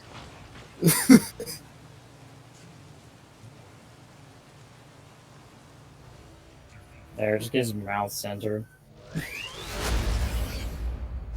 Really be expressive.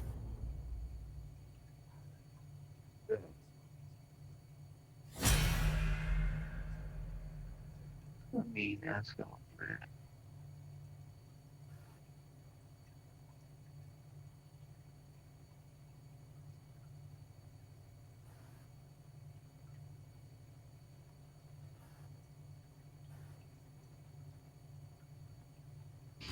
This is a fun situation.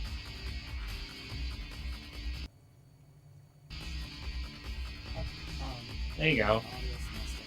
Like, I just ruined real quick. It said it instantly.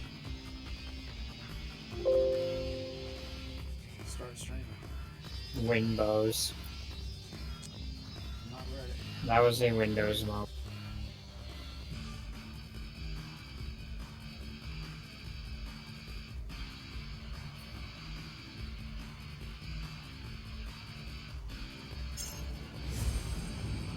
Where is it? Can't keep up with that thing, buddy. Oh, he's already up.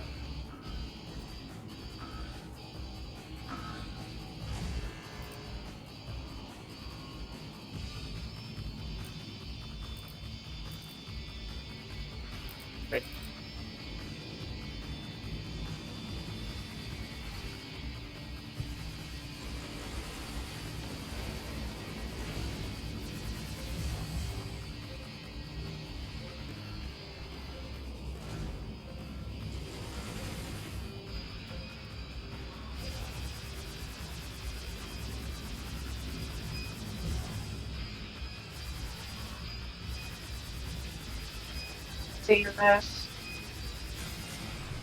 For you. Funty fun, Tim, fun time for Fred, Oh Freddy, god. Freddy. I did not do that. It's doing that on Fun, its fun, own. fun, sensitive. That's a great username. I did not do that. Change my image to something serious. It's just the default thing and it looks like an ice sword. Fun. Oh, you have auto correct enabled. How to fix that? That's your phone settings. It wasn't doing it before.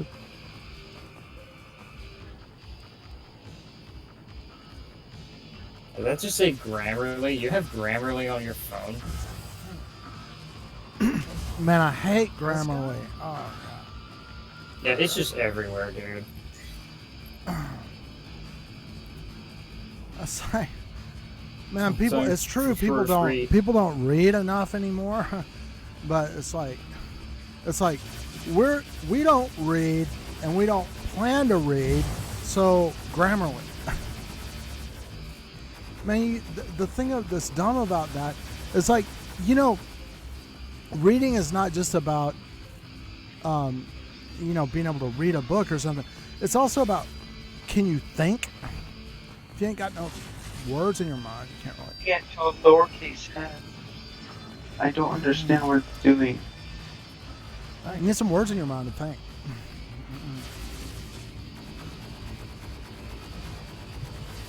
Oh, freaking settings. I can't do this. What's the freaking... Can you Bill imagine? thing. I'm imagining like somebody's mom coming in the room when they're watching this stream, the stream that I'm streaming. What are you watching? Well, I'm watching the stream of the streamers streaming the streams that they're streaming.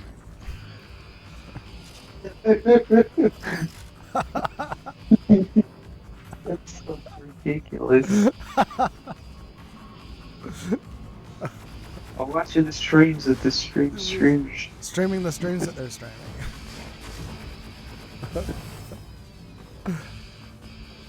That made me laugh. That'll give you a good laugh. The thing that are you guys still playing that fishing game? Or I'm about to go back in. I'm just about to give up on my username. You want to join us? I can't. I haven't made my quota.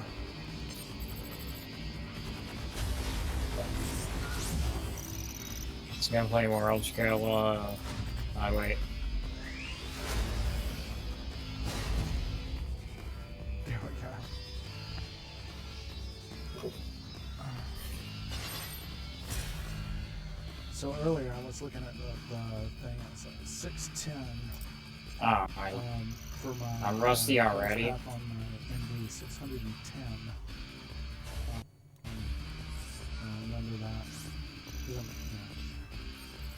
and I'm trying to stay focused on keeping the MD alive and see if I can stay on average. So.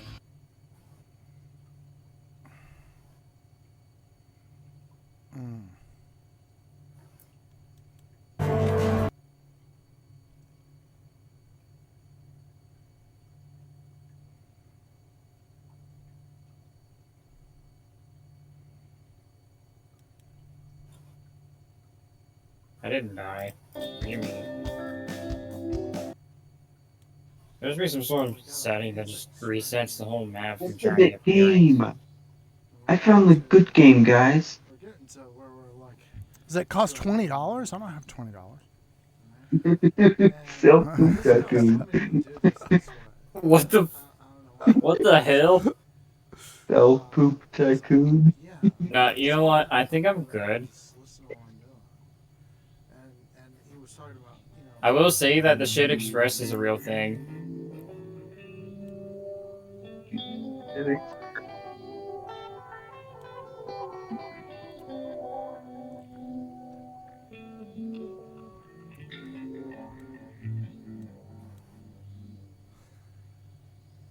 And I'm not sure why, he's like, Mhm. look at the symmetry of it. Get shooted.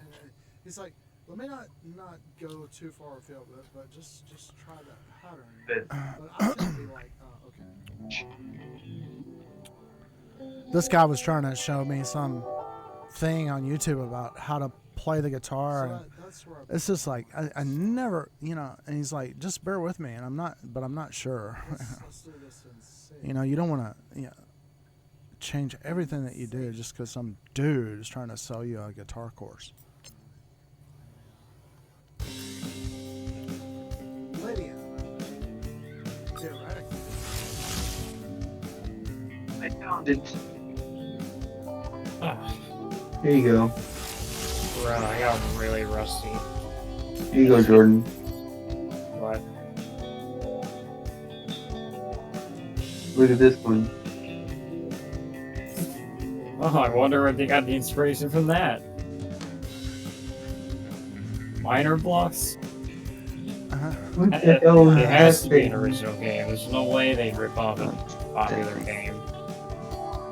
That's the first thing people do is try to do on Minecraft. They're like, what is the most popular game in the world? Let's do a knockoff. Because all the kids,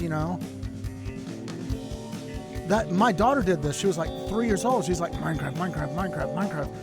And man, I turn around and her phone had every single Minecraft knockoff you can imagine. Jillions of them. The whole phone was full.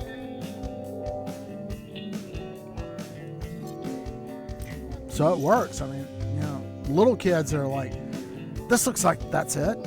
She's like 2 or 3. She's gonna be a badass gamer. Cause she was like, Okay, I have one concern. What is that Game Pass? Game Pass for what? What is that photo? What the hell? It says your We see- gorilla. Is that your gorilla friend? No, Meek that is supposed to be a minion. That's a Game Pass? Why does it only cost 2? I don't know. I'm questioning the picture. I think someone's got weird motives, weird hobby, even. Wait, what is this? Banana. That's nice. Depravity. Like I've heard Chinese people, they will say, if somebody did something really weird, they would say, that's his hobby or whatever. I never heard like an American say for something weird, it's a hobby. That's funny though. Cool.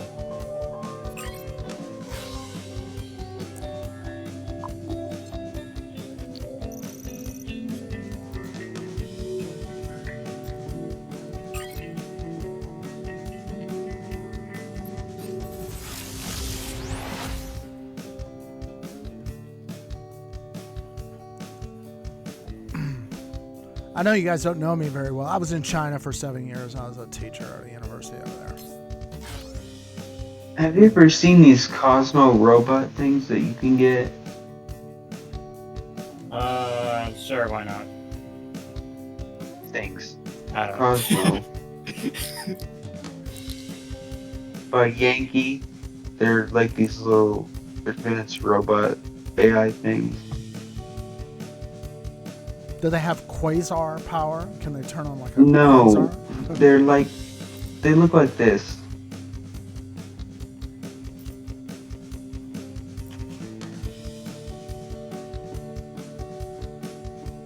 Like what? Like they're looking for a job getting spastics to dance? No, let me show you. I'm gonna show you video. Okay. I'm on the edge of I'm on tenter hooks. Have you ever heard that expression?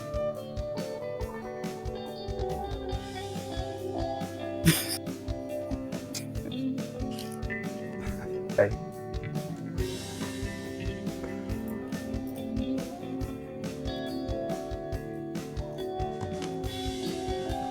Man, I'm waiting for Walking Dead. How long have I been on? At 24 minutes. And I switched my account. Halfway. See it.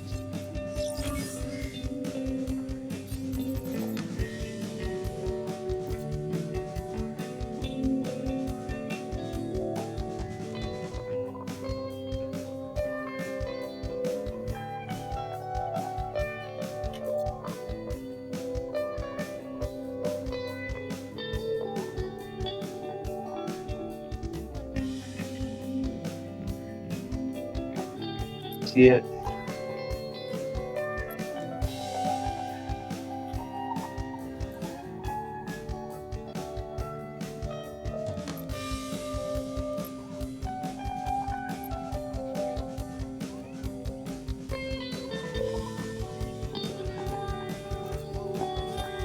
All right.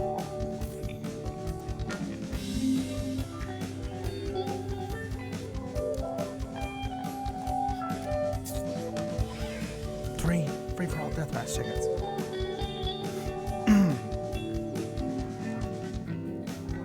I can't resist it. The temptation is too great.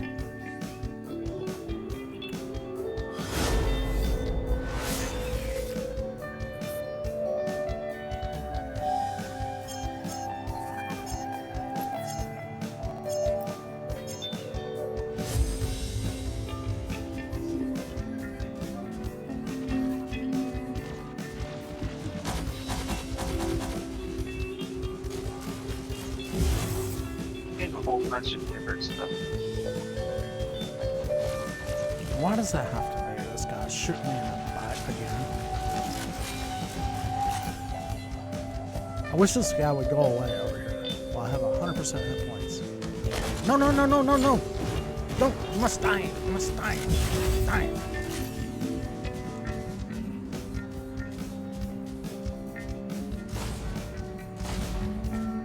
Stay back. Ah, that's what I want.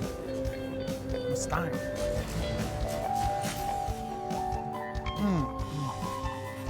I got 4 kills, and I made it all the way across the arena. Usually don't do that. Ads. Here comes this dude. La la la la la.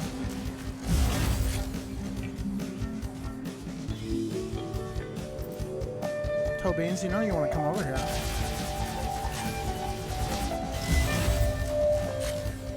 Toe Beans killed twice. Perhaps he's a bot. Programmed to come for the revenge coin. Boop. Surprise! 7 kills.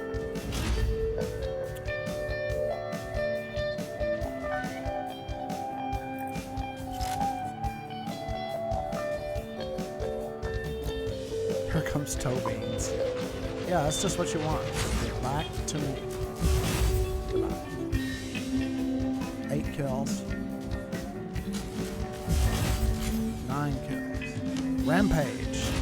I got the Rampage badge. Got the Ninja Master badge. Ow. Brash Benji. There's Brash up here. But little things. Oh.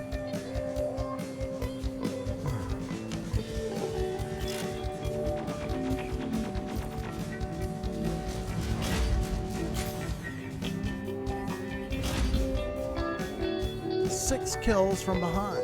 Silent but deadly.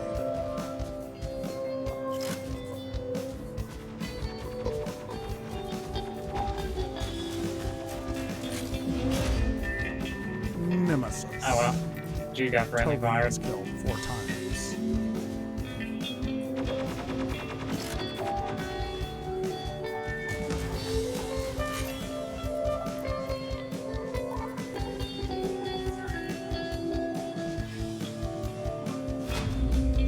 First place, 12 kills.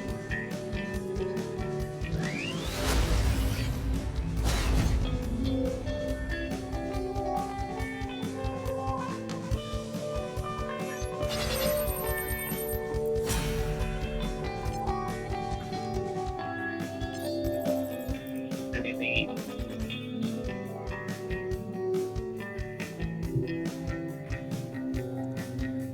Feel like Oh, you're just that was like crunchy. items if you wanted one of these, like a desktop item.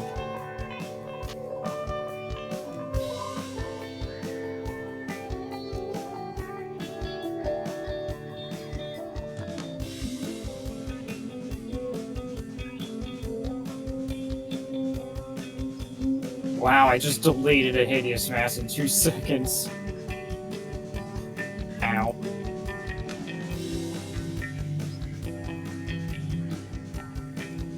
I'm bound to be the one to die. Yep. All that work for nothing. Love it. On my screen, all I see is like a video of somebody's Hot Wheels collection. Or I don't know what it is. Those are Cosmo robots. Oh, Cosmo Robots? They're by Anki. Do you know the company Anki? I know that this bot just about killed me just now. Here, I'll show you what Anki is. Okay. Let me load it. Anki. Let me find it.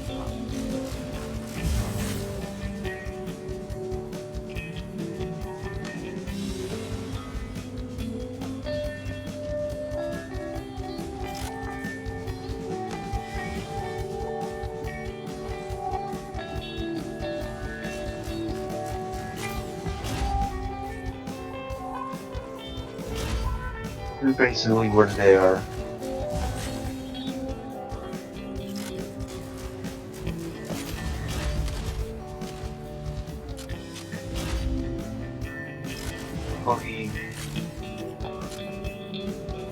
They have advanced, kind of like advanced AI, but they don't talk.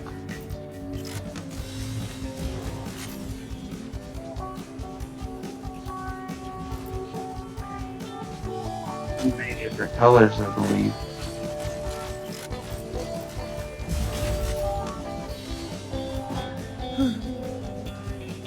These are like desktop items. Like say if you wanted one for like your desk, this is the thing you should like. This is an item you. Rampage.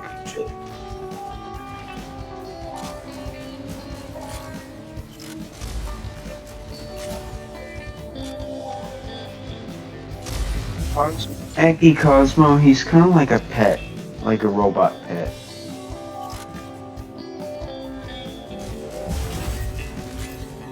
Godlike.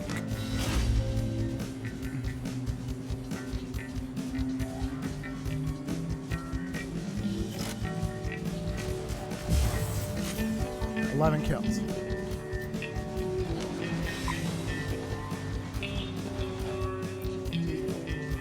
Flowers too.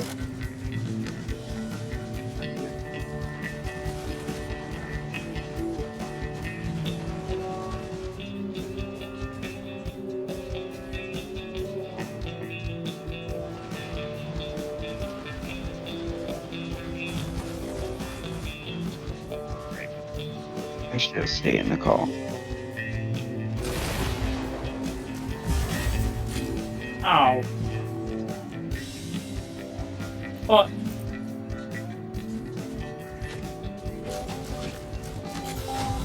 Hygiene. First place.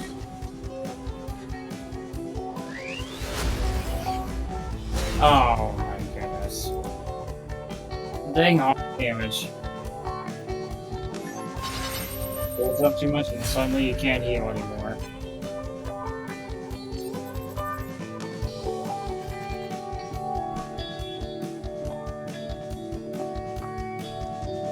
That was the biggest clear yet.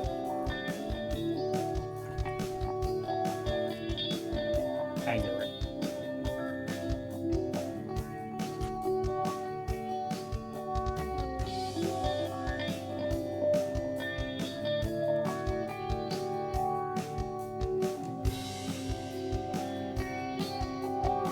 Fantastic, are you there? I don't have anything from you. Showing Funtime Freddy's. Oh, maybe it's dark. Wait for me to that moment. Hold on.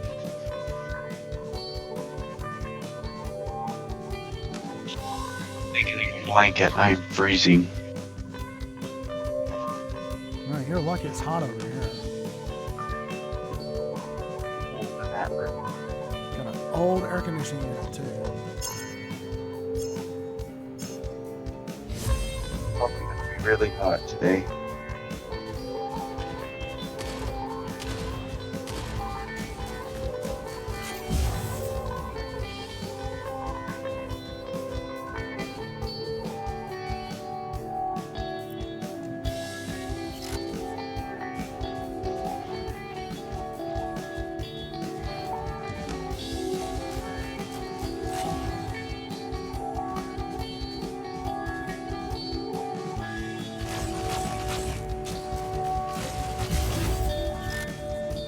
Say my EMP. Miss me.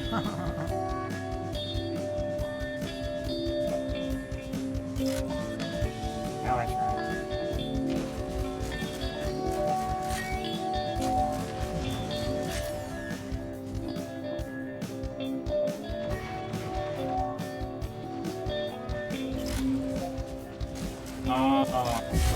That didn't exist.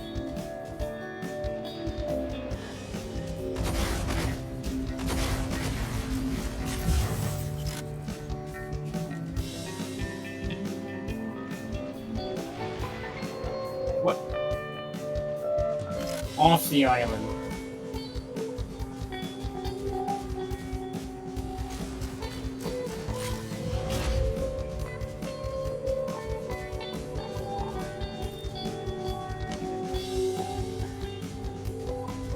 Fucking snipes.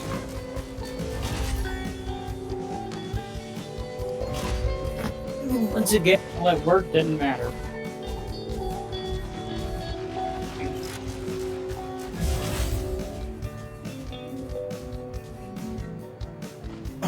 My stream still working. Huh?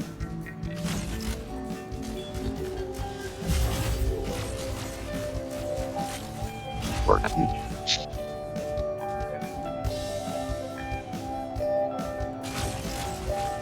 Oh my goodness, it's the real fun time, Freddy. I can't believe it. It's probably frozen. Yeah, it's frozen.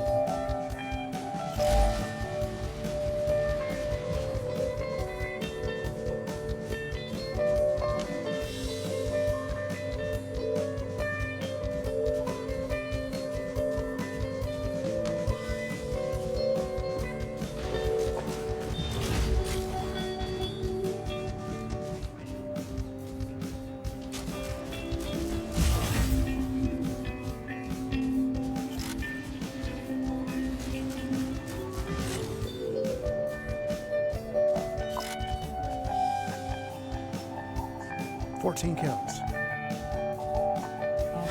First place.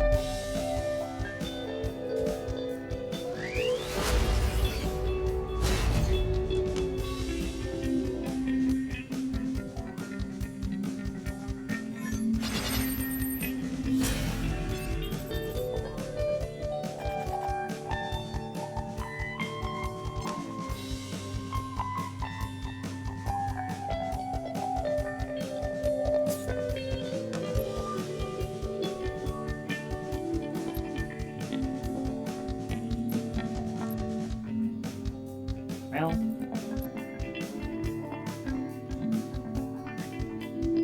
Less painful when you die early.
Lucky Jedi.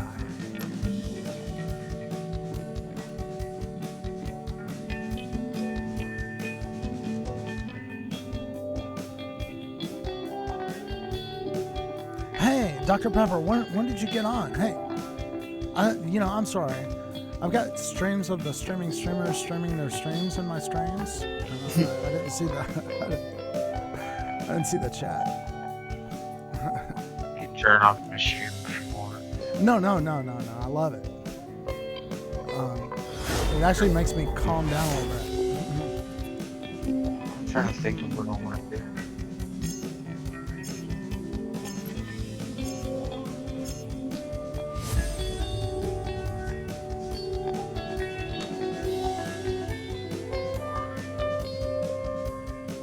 I can't remember, Dr. Pepper. What is your what is your Macarena name?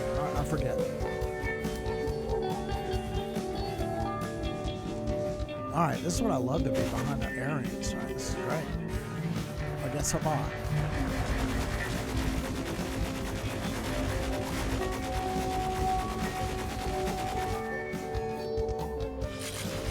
No.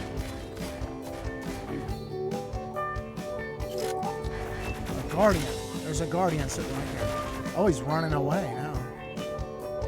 What kind of lamer would run? Oh. He's not even got damage.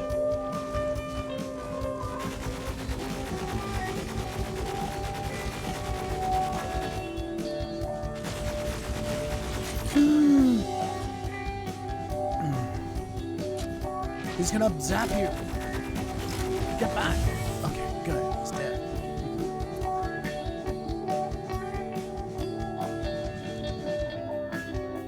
Point.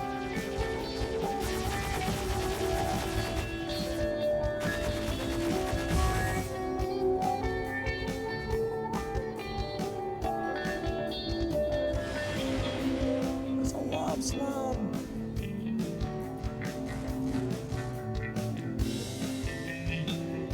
I don't think we should stand back because he's launching shit. Ah!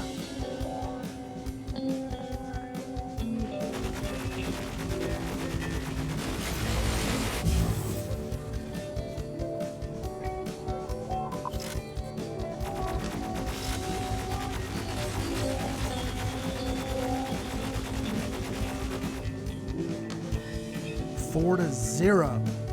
Awesome.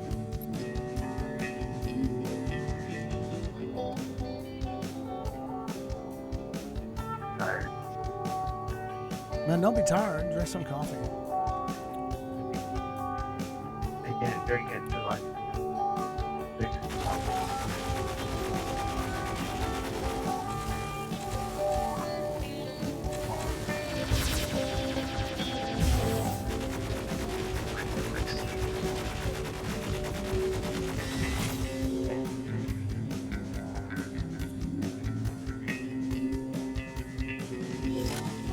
There he goes. Get behind your ass.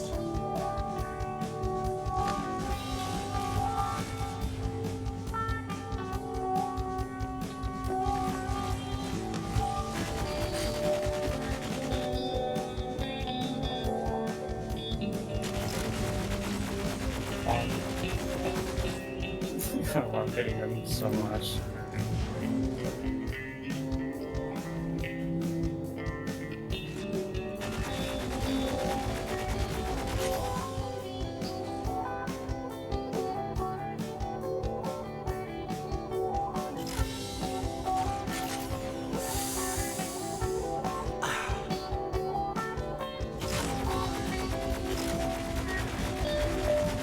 That's what I love. Just line up, right in a line.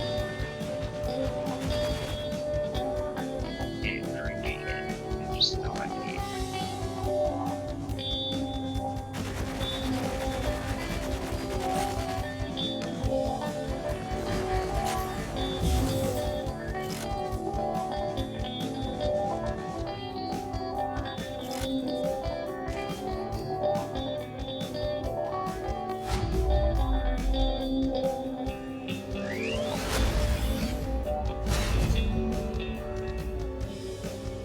Four assists, good.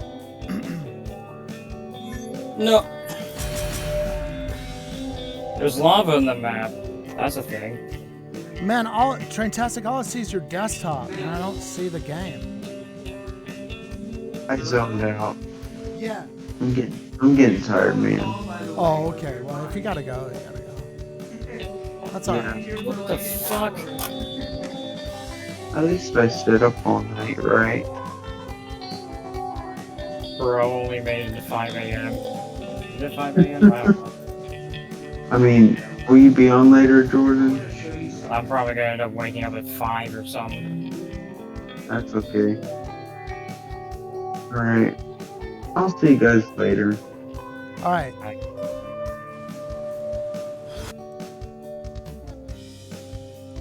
Pilar was still on the stream. Are you guys gonna stream? I don't know.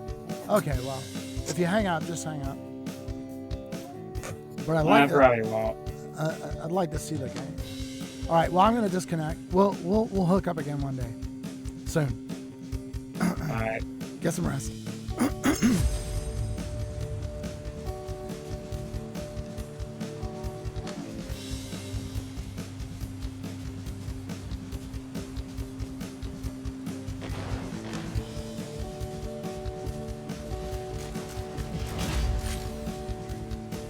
My Discord is on. No.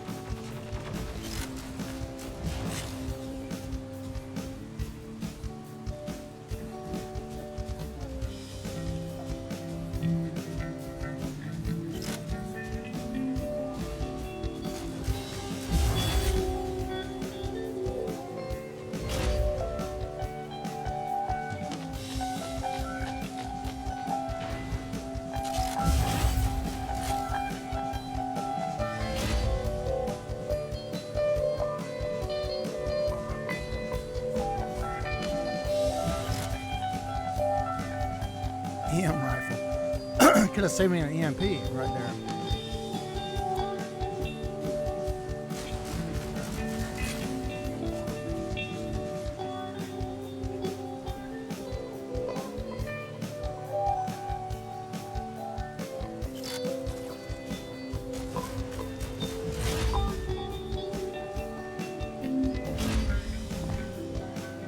Poor guy.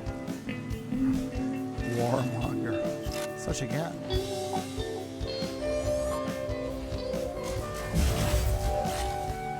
Nemesis. I'm sorry, Warmonger. Gee.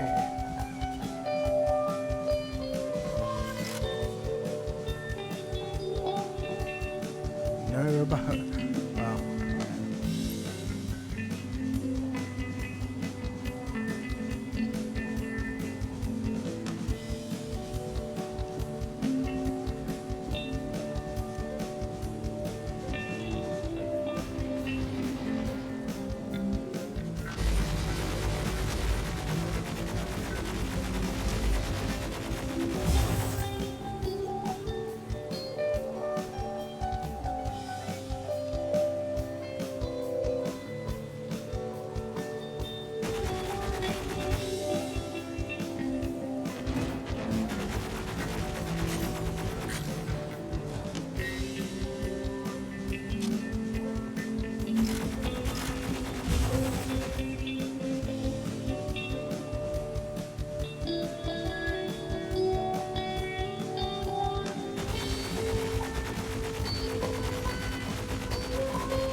My fault. Bad move.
guys can still hear me.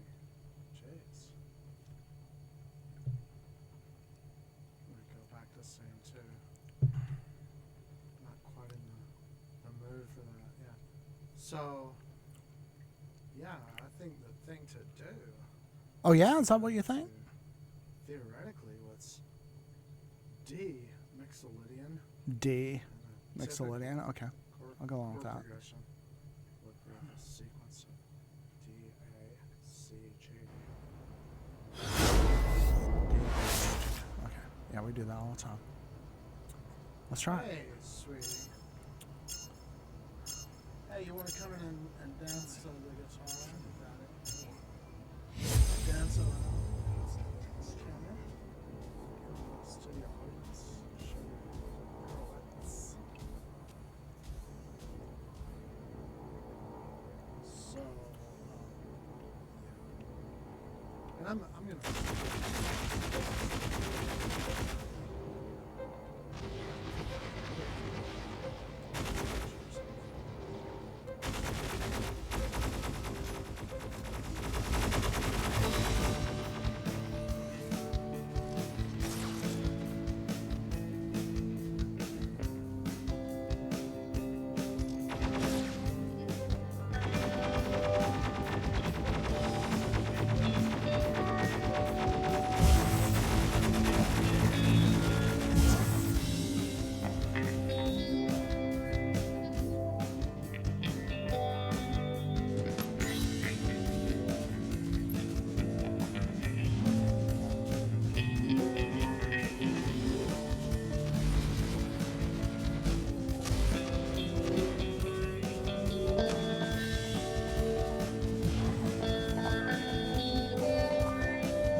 Let's see if this guy is coughing will fit.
Hey, man.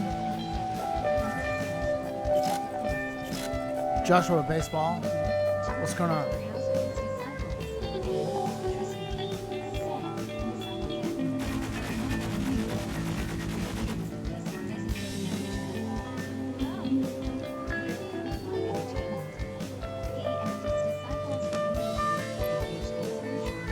It's Deathmatch Double Duel.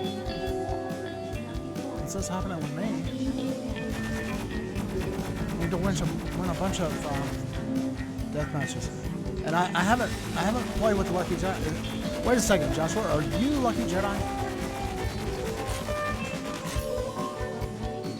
See, I can't remember who's who.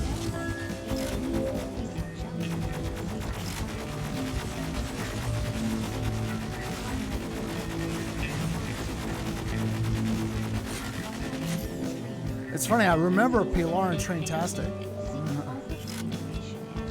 But they don't play Macarena anymore.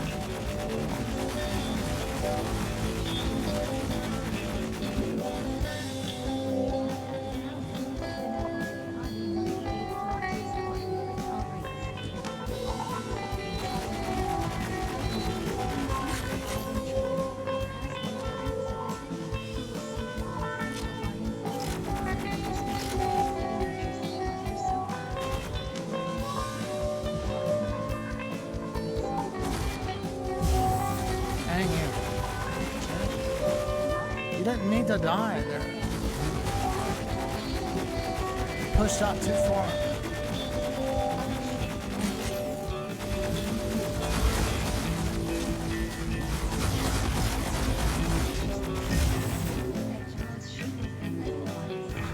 People are like, why is this MD not dying?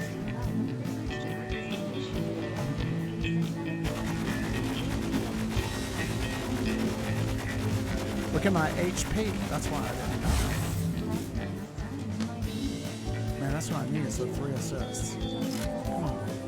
Stay here for a second. Yeah.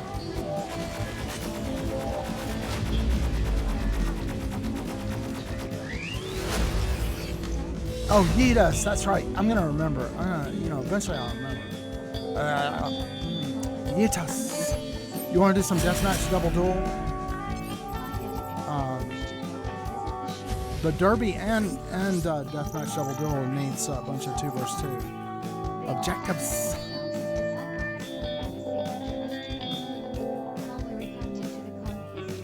Okay, that's cool. I'm about to switch my account as well, and I can't remember if people added me on both accounts, but God, I need a pencil and pad here.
Connection lost. Help! Help!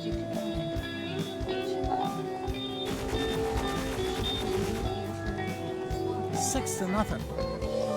Stupid bots.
I have, I've got 2 accounts, right? I've got my daughter's account and my account. And I'm in my daughter's account right now. So,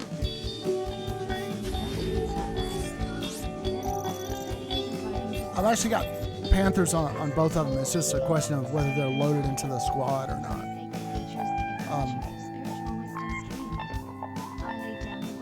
Because both of us got the Panthers when they came out. It seems like it was easier to get them too. You just bought it. They took them. No, it was part of the progress path they unlocked or something like that, and you could just buy it. But they don't have that. You got to get it some other kind of way.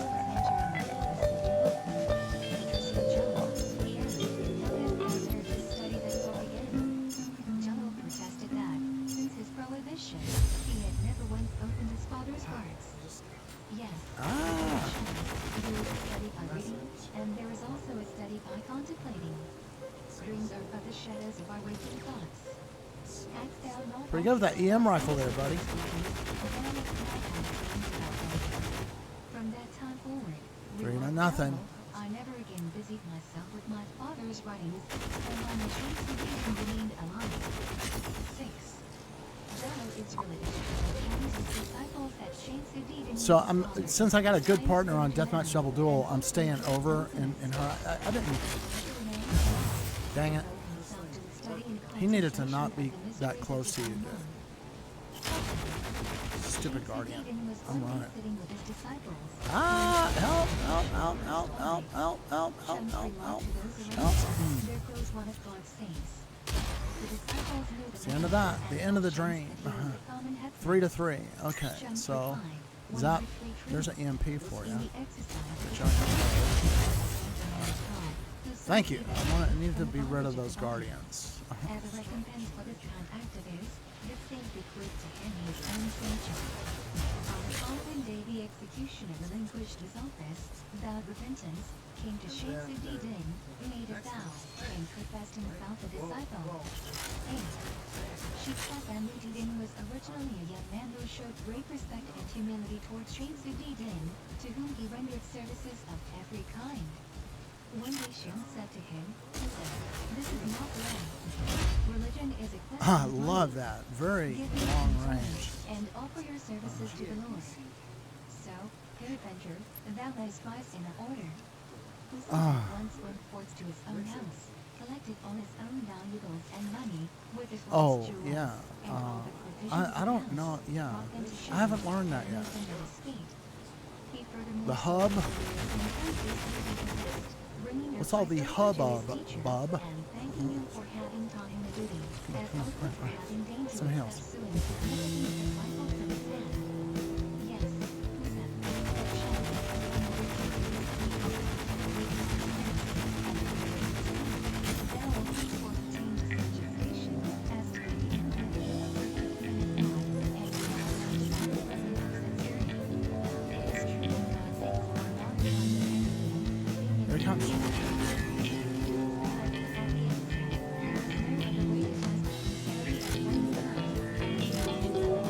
Zap him.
Man, is it hanging? It's like that roulette wheel sound. Spinning.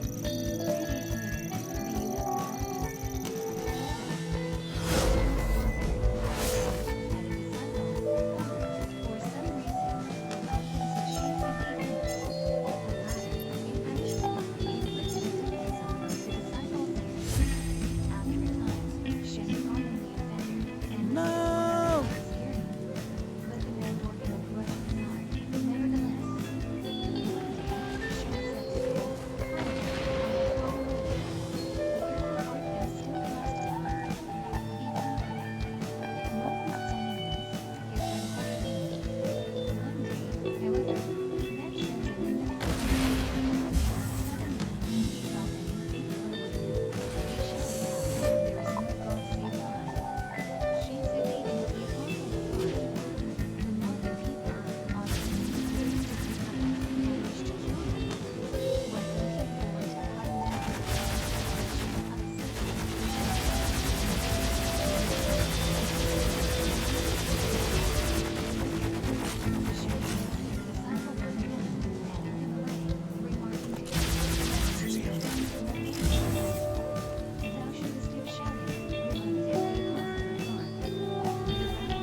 There's my lucky Jedi. Good guy.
Rapunzel.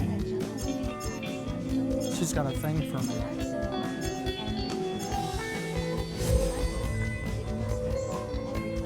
She's not.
Pincers up down.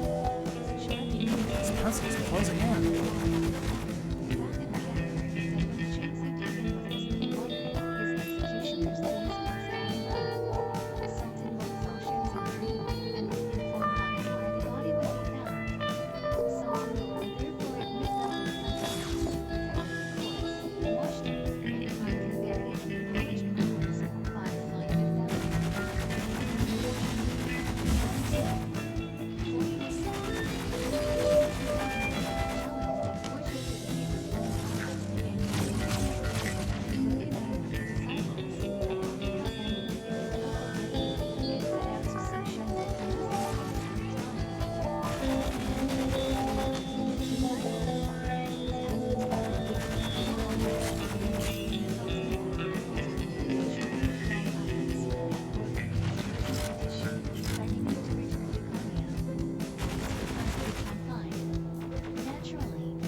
Damascus.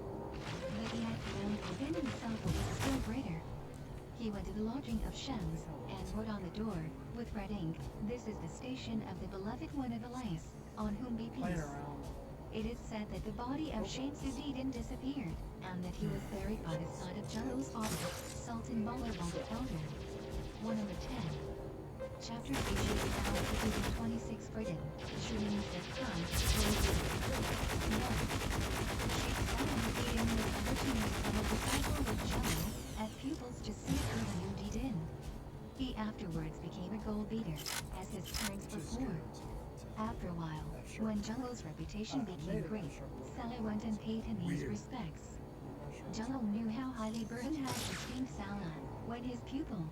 He simply received him in a very friendly manner, and their intercourse became more renewed. One day, after the murder of Shamsuddin and the return of Jalal from Damascus, he said to Salah, "I will pray to you in the government and the protection of the disciples," presenting him also to the king in that capacity. 2. Jalal's first royal prince, Al-Mu'tadin Khosravad, was now dead, and his son, Ghawasuddin Ki Khosrav, reigned in his stead. The monarch one day made a feast in the vineyards, and went forth into the fields for a walk, alone. He picked up a young snake, carried it indoors, placed it in a gold box, sealed this up, and then rejoined his courtiers. To those attendants, the king exhibited the sealed packet And I'm not as having sure just then been why, you know, privately he's like, received "Look at from the the Caser symmetry of it." 2711 of Yeah, contents. the Was a symmetry, message but to I don't like the Mordecai. stretching. The religion of I Islam don't be know. the true Maybe the faith, stretching is good and for one me. of your wise men will be able to see He wants to into go this packet GAB, without breaking you know, the seal, and to tell which what means it I have to contains. really, you know, The jump. king then called upon his ministers to prove their loyalty to him I guess I and sort their of need faithfulness that to in the a way. religion by That, solving you know, this when I think riddle. about it, it's something None that's of them was lacking. able. The packet was now sent round in succession to all Okay, the we're eminent out. teachers and Let's go. theologians of the city, but none could unravel the enigma. At last it was brought to Jello, as she Frieden and he were sitting together. Jello invited Frieden to tell him the contents, and he immediately replied, "It is not dignified after being imprisoned on the seat in the old box, seeming to solve the packet, and then he said to Claudia, "Miss," and learned that the contents. As soon as however, knows not only the secret of his guests, but is also aware of everybody's when the census was reported to the king, he came to the college and professed himself the disciple, remarking, "If the disciples of Shamsuddin possess such power and work such miracles, how great must have been the sanctity of the Holy Martyr." Burden acted for 10 years as assistant. Oh, my child, my CPL0.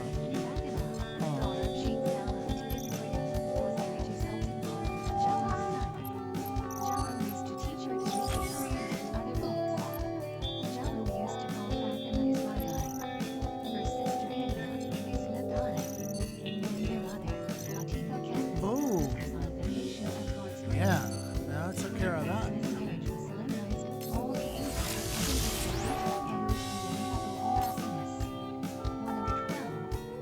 She was a saint and continually worked miracles.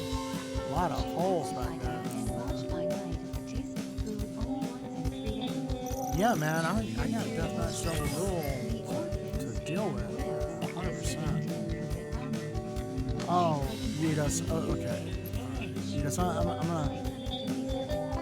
Okay, you ready to play? Dang it, I missed The Walking Dead. Okay, that's cool. Let's go. You got Death Knight Double Duel? Yeah, cool. We got a bunch of, we got millions of damage.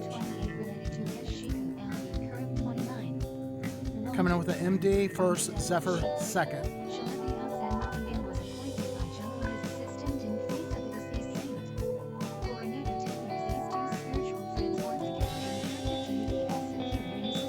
Hopefully they never make it past the second back in my hangar.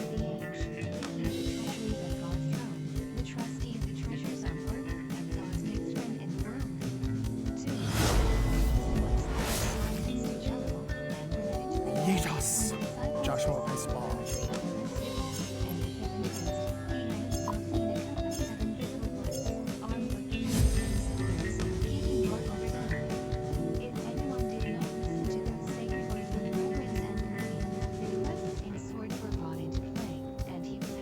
See if he's got yeah, he's lobbing. He's got this dang sidewinder thing he's got.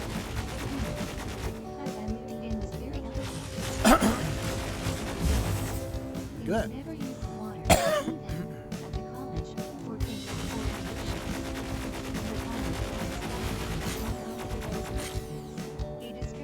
Once he's out from under that cover, look out, because he can lob.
that's fine. They were all consigned to his care to augment the limited resources of the general fund.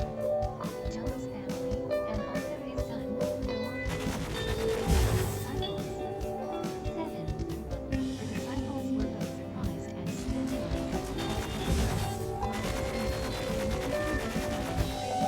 Individuals who bore an extremely bad character, while they spared certain others who were noted for their pious deeds.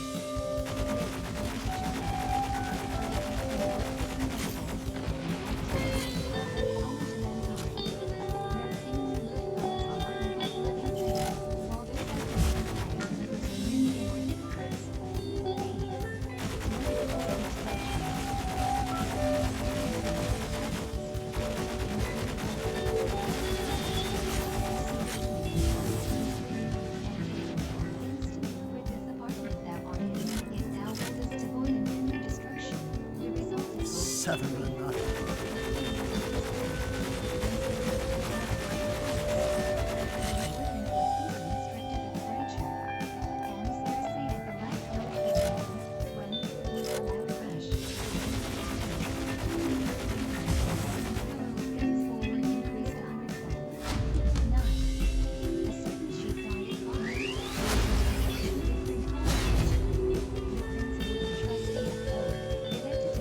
Twelve assists.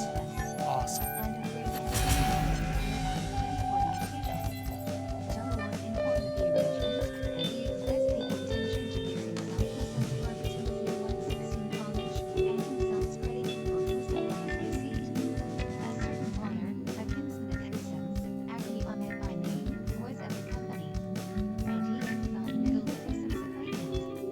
He came forward, snatched away Hussein's carpet, gave it to one of his companions to cast out of the building, and exclaimed, "We will not suffer this fellow to be installed here as sheep." Great confusion ensued. Several nobles of the Aki clan, who were present, drew their swords and knives, a scene of blood appearing to be about to commence. Jello now addressed the crowd, reproaching them for such behavior. He told them that their family and college would not prosper, but that the Metlafi order, founded by himself, and his lineal posterity would go on ever steadily increasing. He then related the following anecdote. A certain sheikh from Samarkand, Abu al-Layth by name, went on his travels for about 20 years, with a view to study, partly at Mecca. At length he set out on his return home, whither his reputation, as well as numerous disciples, had preceded him. Arrived at the outskirts of his native place, he went to the riverside to perform an ablution. There he found a number of women, occupied with laundry work. From among these, one old woman advanced, looked at him attentively, and then exclaimed, "Why, if here isn't our little Abu al-Layth come back again?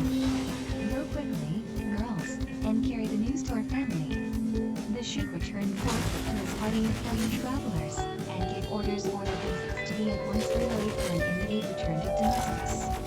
On being questioned as to his reason for this sudden change of intention, he answered, "My people still think of me as little Abu al-Layth, and will treat me with familiar indignity accordingly, assuming me of small account, and thereby committing a grievous sin. For it is an incumbent one's 17 duty on all to honor the learned and the wise. To respect them is to show reverence to the apostle of God, Get by. and to revere him is to serve the Creator." Now, the truth was that, when a child, his father had always called him Lil Abu al-Layth. But strangers would not so understand that term of endearment. They would think it one of too free and easy familiarity, and as likely to draw down on the city and its inhabitants the divine displeasure. Turkey, It our was not torrent. consistent with true affection to allow the possibility of such a visitation to occur. Having delivered himself of his constructive reprimand, Jello left the college barefoot and in high dudgeon. The chief people came after him to intercede. ArcTorrent is He would as not be ArcTorrent pacified. does. Their intervention was declined, and he refused to be reconciled with the ruler, Akhenaten. He would not consent to go near that offender, who died soon afterwards. Though most of his sons, relatives, and even his fellow rebellers, became disciples of Jalal's, the Sultan would have caused him to be put to death at once. But Jalal would not permit that. Akhenaten was never again allowed to show himself at any public reception, and was shunned by all, like the wandering Jew. Eventually, Hasanuddin was appointed rector of both the colleges in question. And Ahmed's son, Abu Ali, was a disciple of Sultan Bull. 10. Jalaluddin was of the school of Abu Hanifa. But Husam belonged to that of Shafi'i 31. He thought of joining the Hanafi school, out of deference to his teacher. Jalal, however, recommended him to remain what he had always been, and described it inculcate to all the doctrine of the Ulama, as set forth by Jalal. 118. 11. After Jalal's death, his widow, Kyra Khatun, suggested to her stepson, Sultan Mulk-ad-Din, that he ought to have succeeded his father as rector of the fraternity, and not Husam. Sultan Mulk answered that it had been his father's because Husam should succeed, that he himself had sworn the oath of fealty to Husam, and that Husam must now become a kind of spiritual beehive, through the incessant and multitudinous visitations of angelic ministers sent to him with messages from on high. 12. Hasanuddin had a gardener, whose name was Sheikh Muhammad. About 4 years after Jalal's death, Husam had reason to reprimand the gardener, who took Alban's advice, and went away to another garden, resolved never to return to Husam's service. As he sat reflecting, he fell asleep. In his dream he saw Jalal coming towards him, with an executioner by his side, who held up an axe. Jalal ordered the executioner to cut off Muhammad's head, as the punishment for his having offended Husam. This was done, and Muhammad saw his own head fall off, and his own blood flow. He knew that he was dead. After a while he saw Jalal return, pick up Muhammad's decapitated head, place it in proper junction with the neck of the corpse, and utter the exclamation, in the name of God, with God, from God, and to God. Muhammad saw himself instantly alive again, felt very penitent, threw himself at Jalal's feet, and cried out piteously. He now awoke and arose. No one was in sight. All traces of blood had vanished, and no sign of a wound was discernible on his neck. In all speed he returned to Husam's garden, and resumed his work with alacrity. But now he saw Husam approaching, who said to him, 119 Well, Sheikh Muhammad, until Jalaluddin chastised thee, thou wert no Muslim, and wert given over to stiff-neckedness. Had not I interceded for thee, thou hadst been dead to all eternity, shut out from every hope of heaven. Muhammad protested his sin repentance, became a dervish, and professed himself a disciple. 13. When Hasanuddin had faithfully executed for 10 years, as a just and wise steward, all his duties as successor to Jalaluddin, he one day went, with his companions and disciples, to visit the shrine of his predecessor. As he drew near to the mausoleum, information was brought to him that the village crescent of the mountain Bikafala had fallen down. On the moment, Husam felt himself to be stricken. He asked for an examination of dates to be made, and found that 10 years previously Jalal had departed this What's life. Van Hosmeow? He therefore said to those around him, leave me back home. The time for my dissolution is at hand. He was conducted to his chamber, where, a few days later, on Thursday, 25 the minutes. 22nd of Okay, this is a Shaban, perfect in time for me age to 683, November switch 4, accounts. AD 1284, he breathes his last exactly at the time when the gilt crescent was replaced over Jalal's tomb, and the works brought to a close. 14. Shortly after the death of Hasanuddin, the widow of Jalal, Kyra Khatun too, departed this life, and was buried by the side of her husband. As her corpse was being borne towards its last resting place, the procession passed through one of the gates of the town. Here, the bearers found themselves arrested by some unseen power, so that they could not move, hand or foot. This singular effect lasted for about half an hour. Her stepson, Sultan Fold, with the other mourners, 120 struck up a hymn, and commenced a holy dance. Soon after this, the bearers recovered the use of their limbs, and found themselves able to proceed. All now went well, and the interment was completed. That same night, a holy man of the fraternity saw Kyra Khatun in heaven near to her husband. 32. He inquired of her concerning the arrestation of the funeral. She informed him thus: the day previous, a man and a woman had been stoned to death at that gate for the sin of adultery. I took compassion on them, interceded for their forgiveness, and obtained for them admittance to paradise. My preoccupation in their cause was the reason of the delay caused by the funeral procession.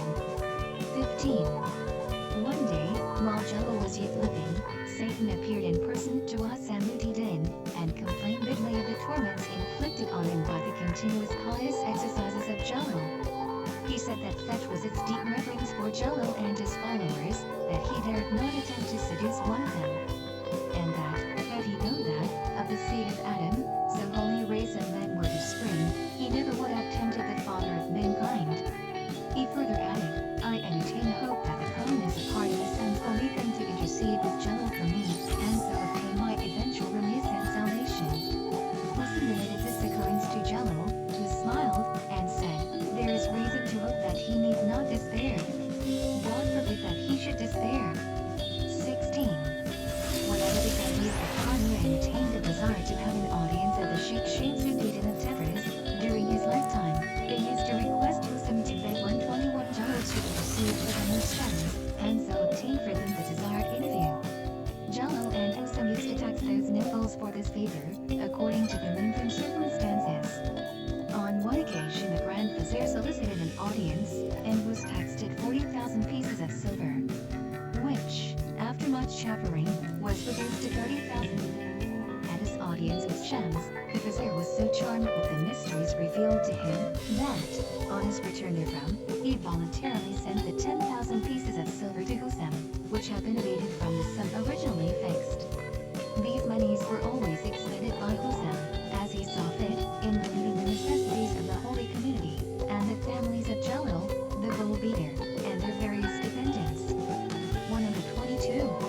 Chapter 7. The Sultan of them who attained to the truth, in whom are manifested the mysteries of positive knowledge, the Haralhqqiyd 33 al-Bul. 1. While Sultan Bolt was yet a child, his father, Jalaluddin, was once discoursing on the miracle of the rod of Moses, which swallowed up the rods and other engines of Pharaoh's magicians, related to happen in such quantities as to form 70 camel loads, and yet that staff became no thicker or longer than before. Turning to Sultan Bolt, his father asked how this could be, and to what it could be likened for the sake of illustration. The child at once replied, in a very dark night, if the lighted taper be brought into a large room or hall, it instantly devours all the darkness, and yet remains a little taper. Jello jumped up from the seat, ran to his son, took the child to his bosom, kissed him with effusion, and then said, May God bless thee, my child. Verily, thou hast strung a pearl of the very first water on the string of illustration. 2. Sultan Bolt's elder brother, Al-Din, was killed in the tumult for which the police authorities of Konya put to death the Sheikh Shamsuddin of Tabriz. Sultan Bolt ruled the Dervish community, in room of his father 123, after the death of Hasamuddin, for many years, from age 683 to 712, being 29 years. He composed 3 volumes of poetry in couplets, like the Mesnudi, and styled Mesnidiyat, Mesnidian poems, and a volume, Diwan, of oath in the Arabian style, arranged in the alphabetical order of their rhymes. 3. It is related that when Hasamuddin was in his last illness, Sultan Bolt came to visit him.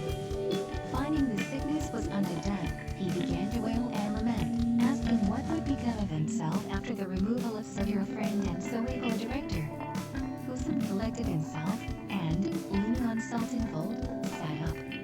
He then addressed the latter thus, Be of good cheer, and let not thy heart be dismayed through my departure in body. In another form, I will ever be near thee still.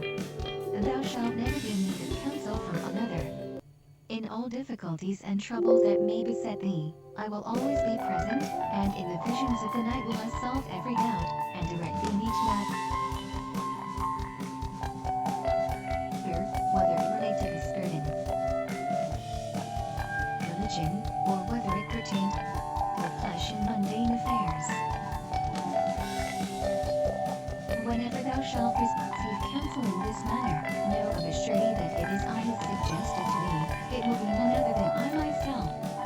I will show myself to thee in thy visions, and I will be thy counsel and thy guide.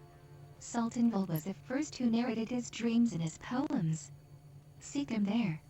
There shalt thou find them consigned. 4. One day a great man asked Sultan Bolt whether God ever speaks to a servant, Man. This inquirer had frequently had the idea to send an offering to Sultan Fold, but had hesitated between a gift of money and one of Indian muslins. 124. Sultan Fold answered his inquiry thus: God does certainly speak to his servants. And as to the method by which he addresses them, I will relate to thee an anecdote. There was in Balkh a preacher, who was also one of God's most precious saints. He had many disciples, who loved him dearly. I heard him once say, during one of his discourses, Long hath God spoken to you in words, but you will not hearken to him. This conduct is strangely improper on the part of obsequious servants. In God's name, therefore, I warn you that you ought to hearken to God's words, and yield obedience to his commands. Just then, a dervish in the congregation stood up, and begged that someone would bestow on him a handkerchief. A merchant, who was seated in a corner of the mosque, thrice conceived the resolve to give the dervish a handkerchief. But thrice he failed to carry that design into effect. That merchant now rose, and, addressing the preacher, said, Sir, how does God speak to his servants? Pray explain this, that the method may be known unto us.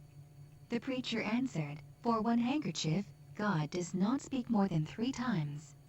The merchant was petrified. My goodness. He cried aloud, and cast himself at the feet of the preacher.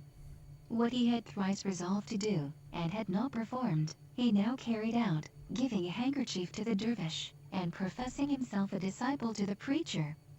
Now, added Sultan Fold, 125 I say unto thee, O grandee, do thou also hearken unto the words of God. Give the Indian handkerchiefs, and distribute also the money. When thou shalt have hearkened to the words of God, he will listen also to that which thou mayest say unto him. All thou mayest ask of him, God will give thee. And whatsoever thou seekest of him, thou shalt find. Forthwith that friendly became a sincere convert of disciples. Similar miraculous works of Sultan Fold are beyond all count. 5. Sultan Fold died on Saturday, the 10th day of Rajab, AH. 712, November 11, AD 1312. He had married as a dozen children by his wife Fatima, daughter of the Sheikh Salahuddin Ibrahim, the gold beater. But they all died in infancy, immediately after birth, or ere they were 6 months old. At length, on a Monday, the 8th day of the month of Sulqa'dah, AH. 670, May 6, AD 1272, his son and successor, Shalebi Emir Arif, was born. No thanks to me. Soon after his birth, or when only a few months old, the Emir Arif, at the invitation of his grandfather, Jalaluddin, and in the hearing of a numerous circle of assembled friends, thrice pronounced, audibly and distinctly, Allah's great name. His grandfather prophesied and said he would be a very great saint, and would sit in the seat of his own successorship after his father Sultan Fold. The Emir Arif lived about 50 years, surviving his father, however, but the short term of 8 or 9 summers. 126. Chapter 8. Shalebi Emir Arif, Jalaluddin. 90 pages of Ottoman black use with more than 200 anecdotes and miracles of various kinds of this illustrious grandson of Jalaluddin, the teacher and friend of the author, who vouches as an eyewitness for the truth and correctness of some of the narratives. The Emir Arif passed the far greater portion of his life in traveling about various cities in Central and Eastern Asia Minor and northwestern Persia, countries then subject to the great Khans, descendants of Tikhins. He appears to not to have a more energetic or bellicose character than his father, and to have ruled with vigor during his short rectorship. 1.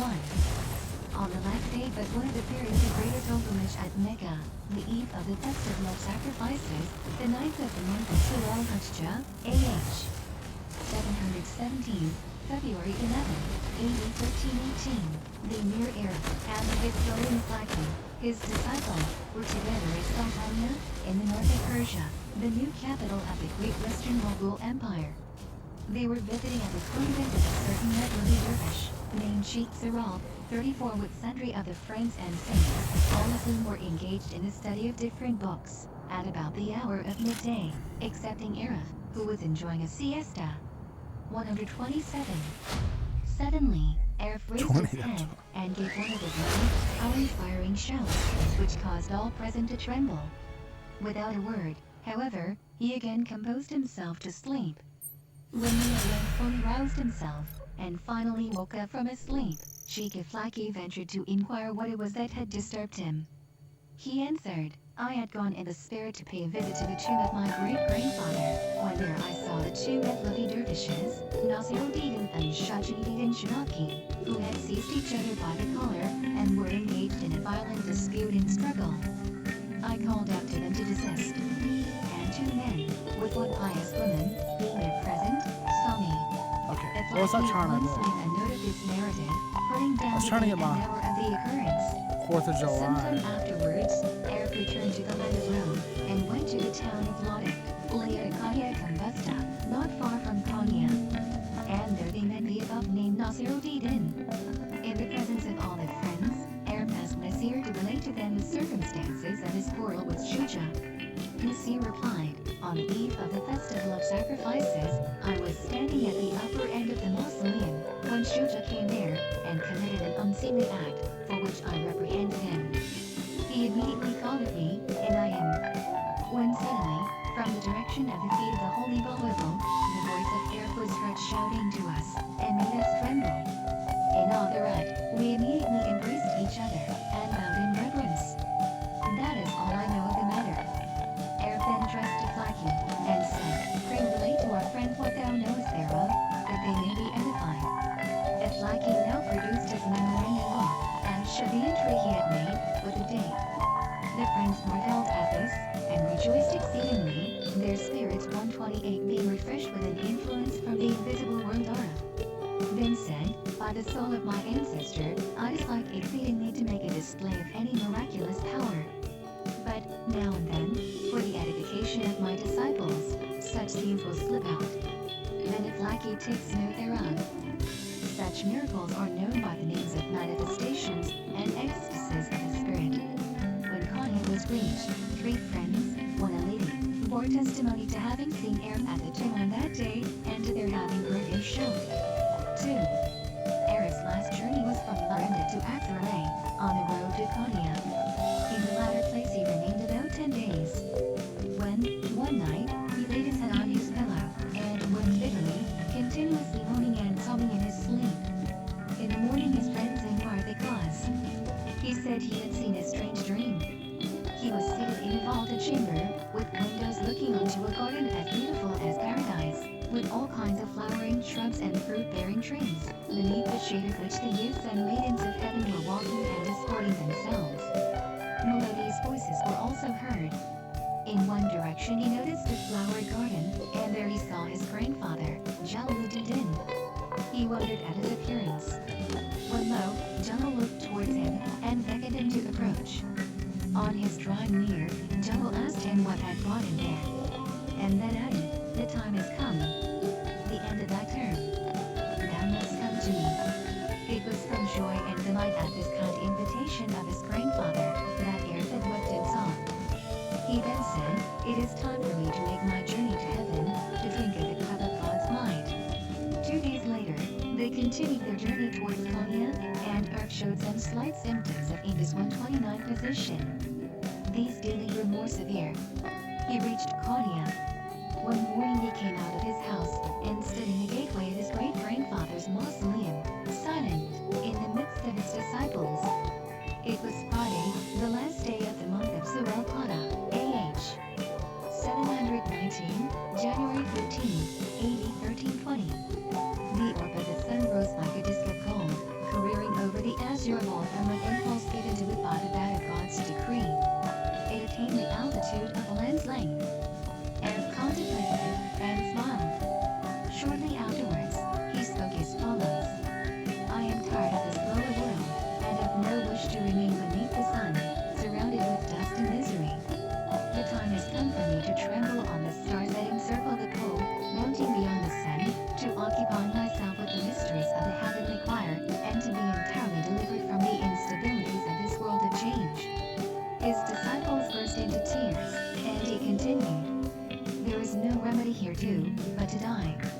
During life, My pleasure has been to journey and wander about in outward space and in inward self-exploration. For idle spirits come into the world of material forms to contemplate the marvels of the horizons and the wonders of men's minds, to acquire knowledge and attain to certainty. Through the gravity of the body I have been impeded in the investigation, and I shall not be able to travel again. Let me, then, win my way to the future state, for here below I have no real companion. My only anxiety is to be with my father and grandfather. How long shall I be severed from them in this world of suffering? I long to behold my grandfather, and I will certainly depart. He then cried aloud, after which he slowly returned to his chamber, and there continued to moan. He managed to crawl, as well as he could, to the congregational service of worship of that Friday at noon. Thence he proceeded to the mausoleum, kissed the shrine, 130 sang a hymn, performed holy dance, and uttered ecstatic cries. He then laid himself down at full length on the floor, under which he is now buried, and said, where the man falls, there let him be interred. Bury in the deposit of my corpse in this spot. That day was as though the last judgment were at hand. A tempest arose. All creation, mortal and immortal, seemed to be groaning. The day following, Saturday, the traces of his malady were but too visible in Eric's features. He strove to battle with it, and to converse, as if he were in perfect health. His sickness lasted about 25 days. On the 22nd of Zulhijjah there was a violent shock of earthquake. There was then in Konya a certain saint, commonly known as a student, a successor of Elich's Talmud. In his youth he had made himself a great reputation for learning in all its branches. But for 40 years he had been paralyzed, and had never risen from seat, summer or winter. He was well versed in all the mysteries, and now began to say, they are taking away the lamp of Konya. Alas, the world will go to utter confusion. I too will follow after that holy man. Shocks followed after shocks of the earthquake. And earth exclaimed, the hour of departure is at hand. See, the earth yearns for the milk flow that will make of my body. It shows signs of impatience for its food. He then asked, look! What birds are these that are come here? His eyes remained fixed for a time on the angelic visions which he now saw. From time to time he would start, as though about to fly. The assembled disciples, men and women, wept bitterly. But he again spoke, and said, 131. Chiefs, be not troubled. Even as my descent into this world was for the regulation of the affairs of your kingdom, so is my existence of equal advantage to me, and I will at all times be with you, never absent from you. Even in the other world will I be with you. Here below, separation is a thing unavoidable. In the other world there is union without destruction, and junction without a parting. No labor without a pang. To outward appearance, I shall be absent. But in truth, I shall not be away from you. So long as a sword is in its sheath, it cuts not. But when it shall be drawn, you shall see its effects. From this day forward, I dash my fist through the curtain that veils the invisible world. And my disciples shall hear the clash of the blows. As he spake these words, his eldest son, Shahzada, and his own half-brother, Shalebi-Abed, entered the room. Sheikh Iflaki asked him what commands he had to give for them. Arab replied, they belong to the Lord, and have no longer a relation to me. He will take care of them. Iflaki now asked, and what are your wishes with respect to me, your most humbled servant? The answer was, do thou remain in the service of the mausoleum. Forsake it not. Go not elsewhere. That which I have commanded thee to do, as to collecting and writing all the memoirs of my ancestors and family, that do thou in all diligence until its completion. So mayest thou be proved of the Lord, and blessed by his saints. All Watera. Now recited some verses. Pronounced thrice the holy name of God, with a sigh. Recited some more verses. And then, between the noon and afternoon hours of worship, having recited 2 short chapters of the Quran, he departed, in peace and rejoicing, to the center of his existence, on Tuesday, the 24th day of Zulhijjah, AH 719, February 5th, AD 1320. Unto God be all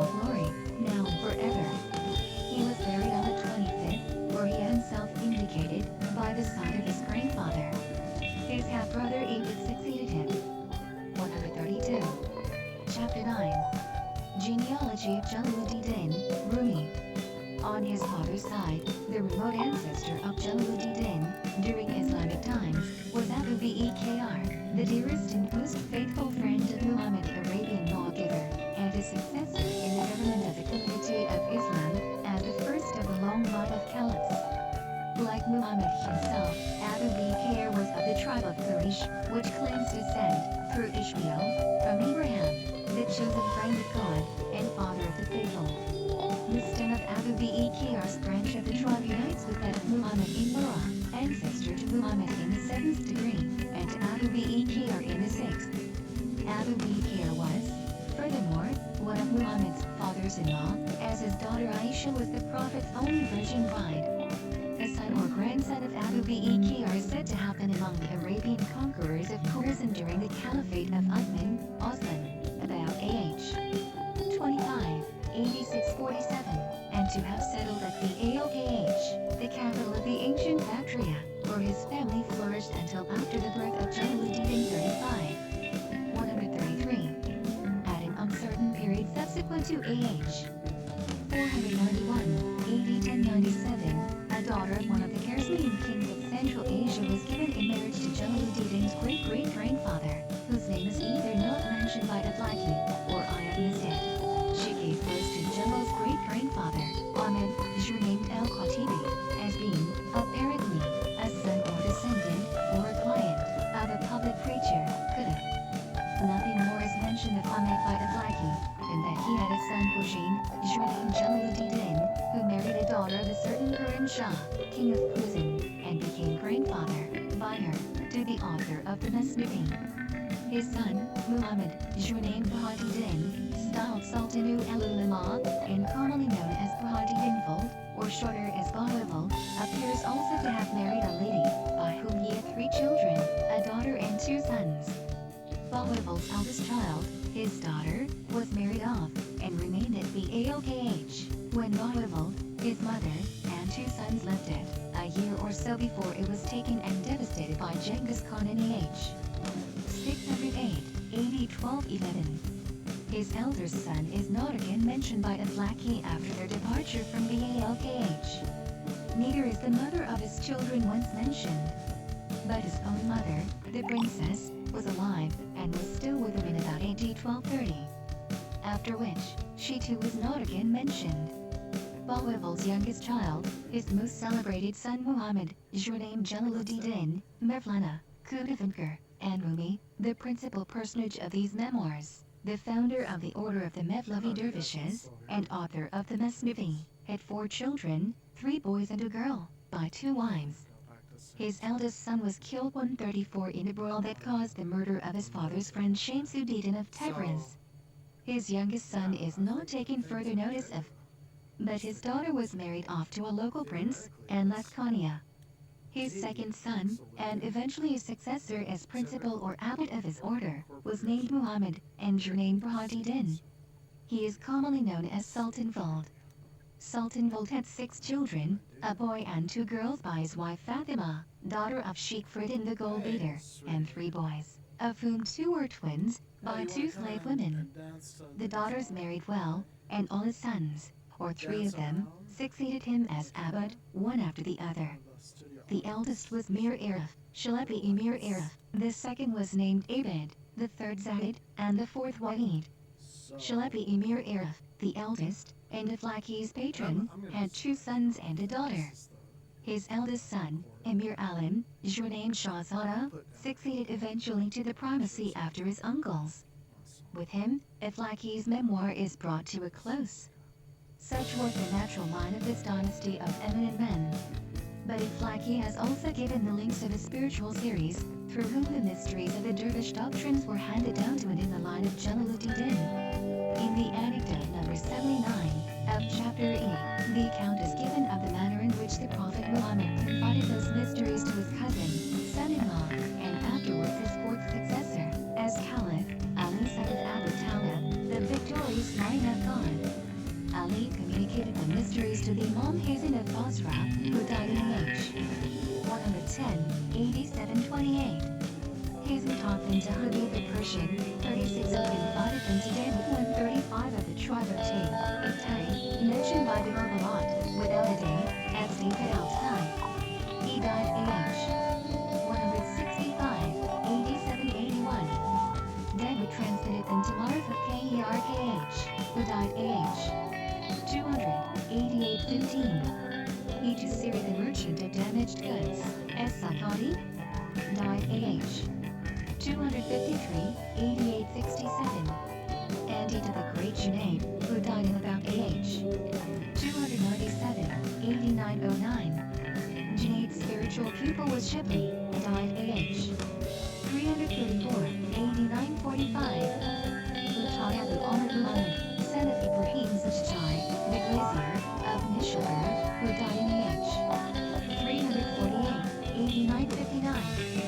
And his pupil was Abu Bekr, son of Abdullah, of Qas, the weaver, Lutaya Abu Ahmad Muhammad, son of Muhammad al-Ghazali, who died age 504-80-11-10, and he committed those mysteries to Ahmed el-Khatibi, Jalal's great-grandfather, who consigned them to the Imam Saraksi, who died in the age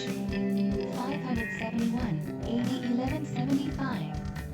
Saraksi was the spiritual teacher of Jalal's father Baha'u'llah, who taught the Sid Burhanuddin Tamizi, the instructor of Jalal. He again passed on the tradition to Shamsuddin of Tabriz, the teacher of Jalal's son, Sultan Bull, who himself taught the Emir Arab. At the same time that the mysteries were thus being gradually transmitted to Jalaluddin and his successors by these links, they were also being diffused in thousands of other channels, and are at this day widely diffused over the world of Islam, which daily boasts of its living saints and their miracles. These latter are perhaps not less courageous than those continually blazoned forth by the Church of Rome and by its Eastern sisters.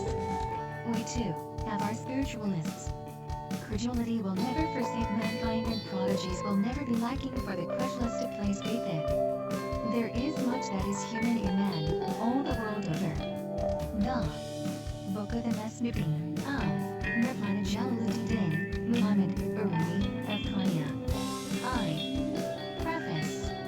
This is the Book of Divine Couplets, Metnawi, Masnubin.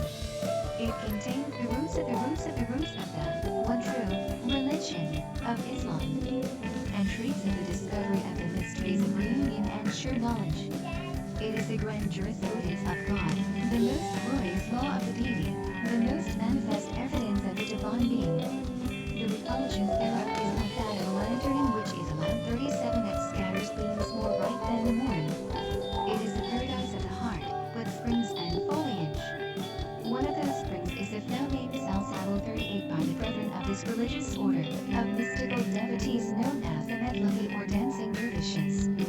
But by saints and the miraculously endowed, it is called the good station 39 and the best resting place. 40 The just shall eat and drink therein, and the righteous shall rejoice and be glad thereof. Like the Egyptian Nile, it is a beverage for the patient, but is illusion to the people of Pharaoh and to blasphemers. Even as God, whose name be glorified, hath said, he misleads there with many, and he guides there with many. But he misleads not therewith any, save the wicked. 41 It is a comfort to men's breasts, and exuller of tears. It is an exposition of the Korean, an amplification of spiritual elements, and a dulcifier of the disposition. Written by the hands of honorable scribes, 42 will inscribe thereon the prohibition, let none touch it save the purified. 43 It is a revelation, sent down from on high, by the Lord of all the world. 44 Which vanity approacheth not from before, nor from behind. 45 Which God watches over and observes, he being the best as a preserver. 46 And the most compassionate of the merciful ones. 47 Unto whom pertain many titles, his utmost title being God, whose name be exalted. We have been brief in stating this little, for a little is an index to much, and a mouthful may point out a pond, as a handful may serve as a sample for a whole threshing floor, however large. Thus saith the feeble servant, in need of the mercy of God, whose name be extolled, Muhammad son of Hussein, of the city of Balkh. 48 Of whom may God accept it, I have exerted myself to enlarge this book of poetry in rhyming couplets. contains strange and rare narratives, beautiful sayings, and recondite vindications, a path for the devout, and a pardon for the pious, short in its expressions, numerous in their applications. This have I done at the instance of my Lord and Master, my trust, and as a soul in my body, the moral store of my today and my morrow, the Sheikh Hazan son of Muhammad son of Hazan, commonly known by the appellation of Aki Turk, my brother Turk, a chief of the knowing ones, Gnostics. A leader of right direction and sure knowledge, a helper of the human race, a confidant of men's hearts and minds, a charge of God among his creatures, his pure one among his reasoning servants, a compendium of his commandments to his prophet, of his mysteries with his chosen one, a key to the treasures of the throne, a custodian of the riches of the extended earth, a man of excellencies, a sharp sword for the severance of truth and religion, from falsehood.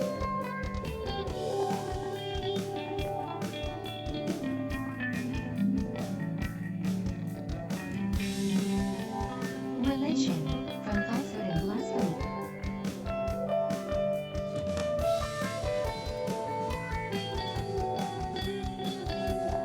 The Moon of July 4th for the Negro by Frederick Douglass. A speech given at Rochester, New York, July 5, 1852. Mr. President, friends and fellow citizens, he who could address this audience without equating sensation has stronger nerves than I am.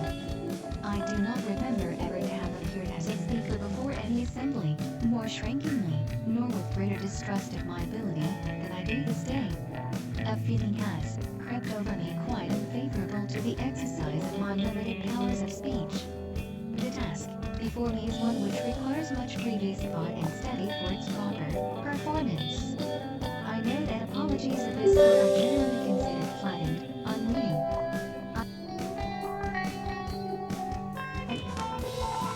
Trust, however, that mine will not be so considered. Should I seem at ease? My appearance would much misrepresent me. The little experience I have had in addressing public meetings, in country schoolhouses, avails me nothing on the present occasion. The papers and placards say that I am to deliver a 4th of July oration. This certainly sounds large and out of the common way for me. It is true that I have often had the privilege to speak in this beautiful hall, and to address many who now honor me with their presence. But neither their familiar faces, nor the perfect gauge I think I have of Corinthian Hall seems to free me from embarrassment.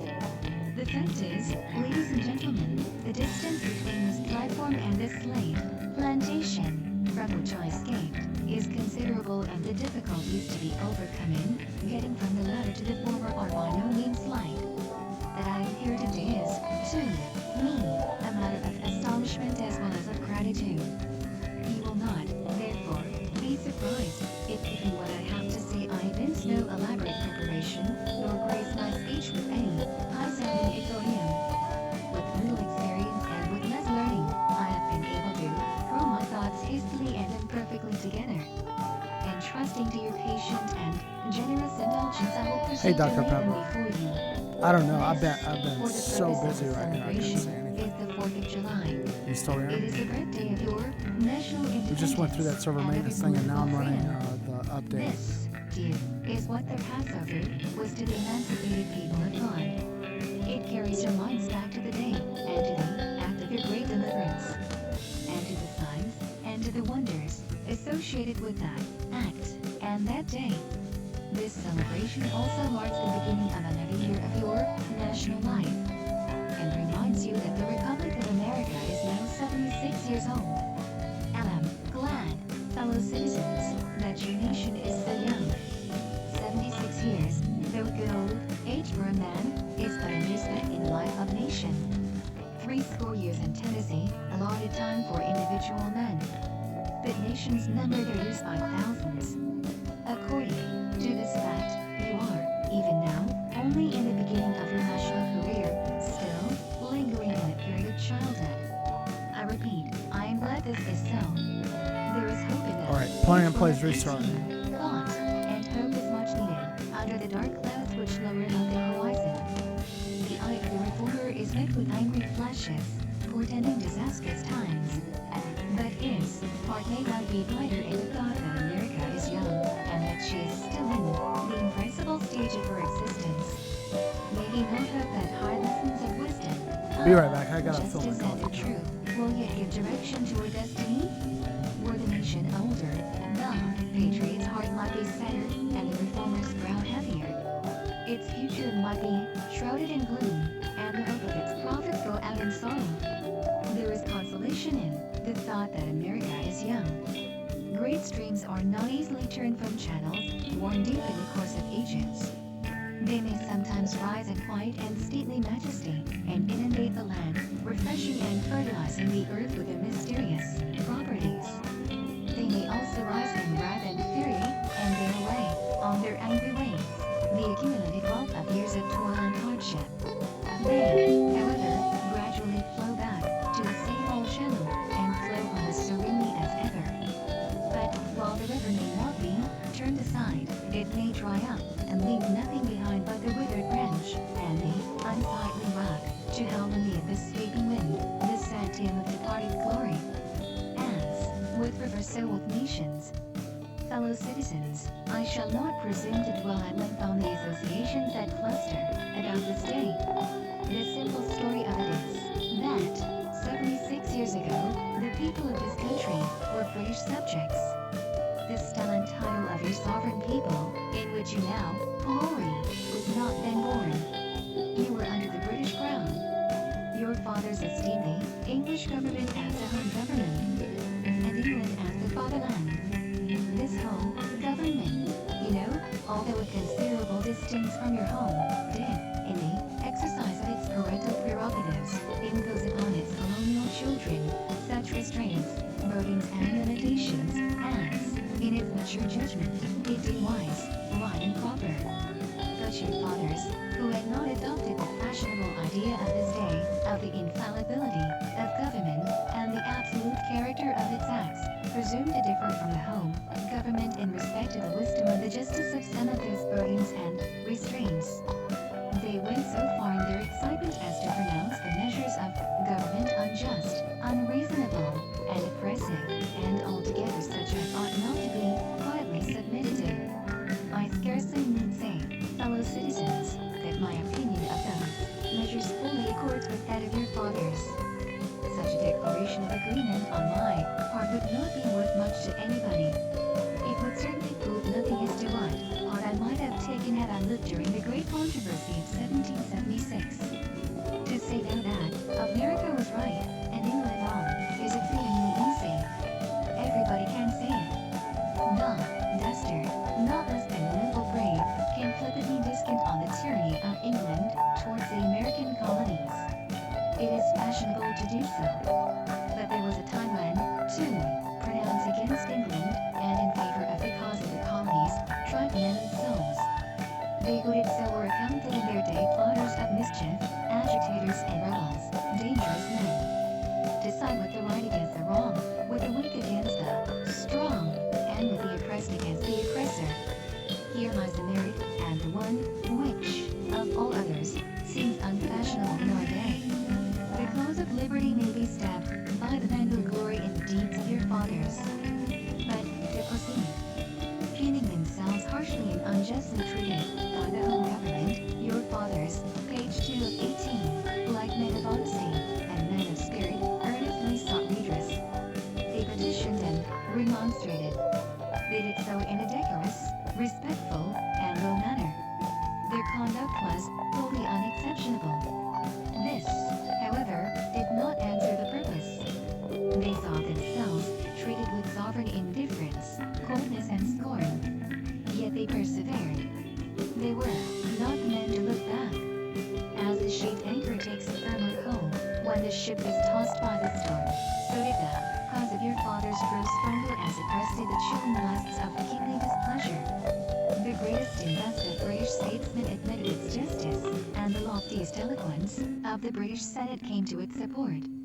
But, with that blindness which seems to be the unvarying characteristic of tyrants, since Pharaoh and his hosts were drowned in the Red Sea, the British government persisted in the exactions complained of.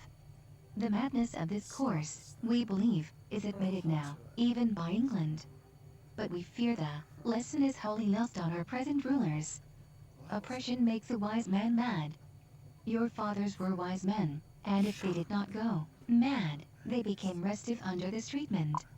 They felt themselves the victims of grievous wrongs, wholly incurable in their colonial capacity. With brave men there is always a remedy for oppression. Just here, the idea of a total separation of the colonies from the crown was born. It was a startling idea, much more so than we, at this distance of time, regard it. The timid and the prudent, as has been intimated, of that day were, of course, shocked and alarmed by it. Such people lived then, had lived before, and will, probably, ever have a place on this planet. And their course, in respect to any great change, no matter how great the good to be attained, or the wrong to be redressed by it, may be calculated with as much precision as can be the course of the stars. They hate all changes, but silver, gold and copper, change. Of this sort of change they are always strongly in favor. These people were called toys in the days of your fathers. And the appellation, probably, conveyed the same idea that is meant by a more modern, though somewhat less, euphonious term, which we often find in our papers, applied to some of our old politicians. Their opposition to the then dangerous thought was earnest and powerful.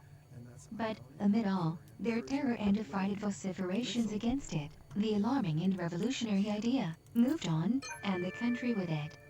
On the 2nd of July, 1776, the Old Continental Congress, to the dismay of the lovers of ease and the worshippers of property, clothed that dreadful idea with all the authority of national sanction.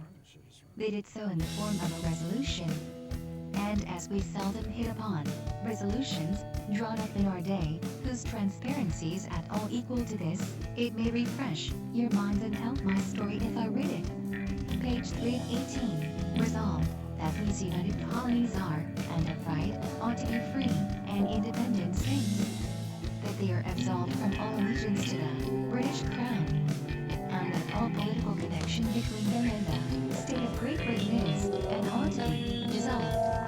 Citizens, your fathers made that resolution. They succeeded. And to take your aid, the fruits of their success.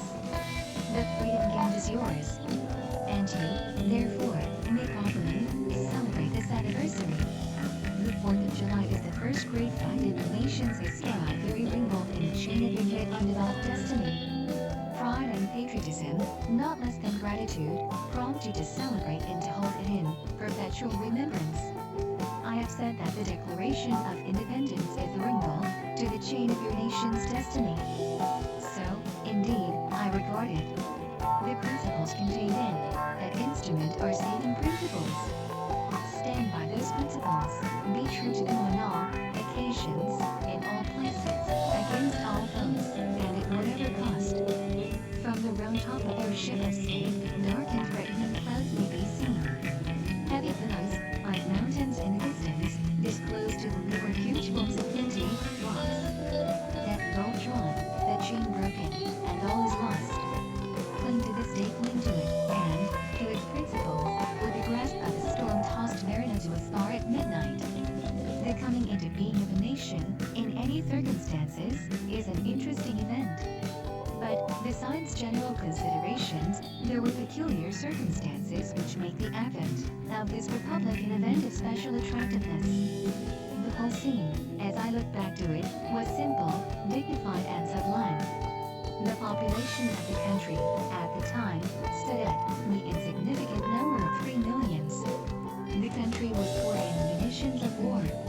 The population was weak and scattered, and the country a wilderness unsubdued. There were then no means of concert and combination, such as exists now.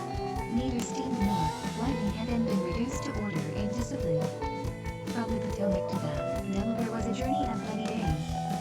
Under these, and innumerable other disadvantages of your father's Good afternoon. liberty and independence and triumph. And parchment manuscript. Citizens, I am not wanting in respect for the fathers of this republic. 2. The year that Douglas gave was The Declaration of Independence were brave men. They were great men too great enough to give rein to a great Friends It does not always and matter to fellow to reign. citizens. At one time, such a number of true He who could address To the point this from which I audience can compel to view them as without a not quailing certainly sensation has the most stronger nerves than I have. And yet I cannot contemplate their I do not ever remember to have appeared before anyone more statesmen, patriots, shrinkingly, and heroes, and for the good they nor did. with greater distrust of my abilities than I do this day.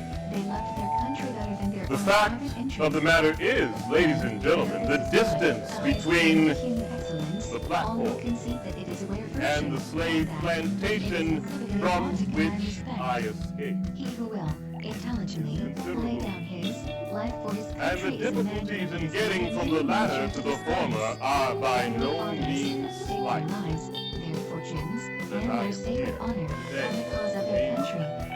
In is a their matter declaration of of liberty, they astonishment lost sight of all as other well interests. as of Page gratitude. 418. They were peacemen. With little They experience, preferred that's revolution. learning, I managed to place my thoughts hastily and imperfectly together, and trusting to your patience and generous indulgence, I shall proceed to lay them before you. This, for the purpose of this celebration, is the 4th of July. It is the birthday of your national independence. It is to you what the Passover was to the emancipated people of God. It carries your minds back to that day and to the act of your great deliverance. May the patriot not hope that high lessons of wisdom, of justice, and of truth shall yet guide her in her destiny. Were America older, the patriot's heart might be sad. The reformer's rock heavier. America's future might be shrouded in gloom, and the hope of her prophets go out in sorrow. There is consolation in the thought that America is young.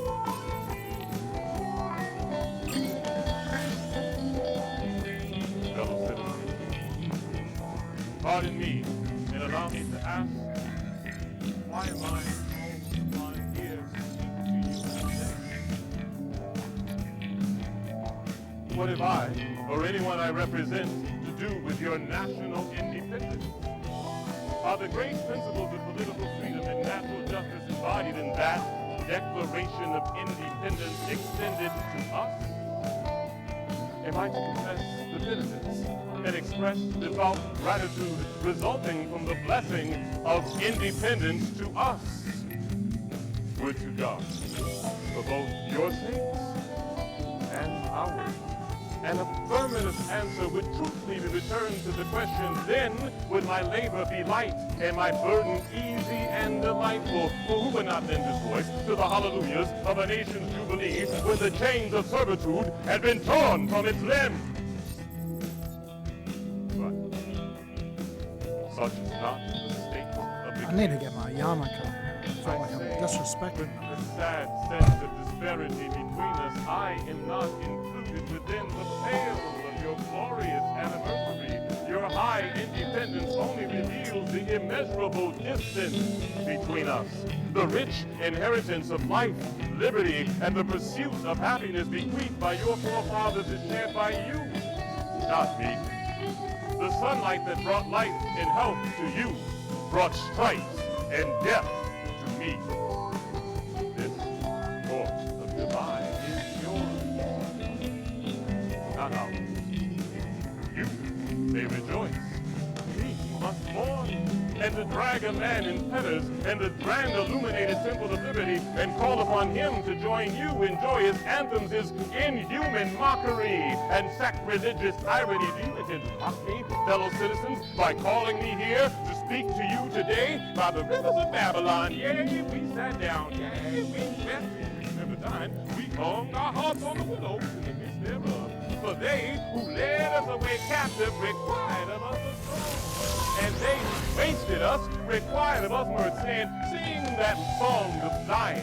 But how should we sing the Lord's song in a strange land? Oh, Jerusalem, if I forget thee, may my right hand forget her cutting, and if I do not remember thee, may my tongue cleave to the roof of my mouth.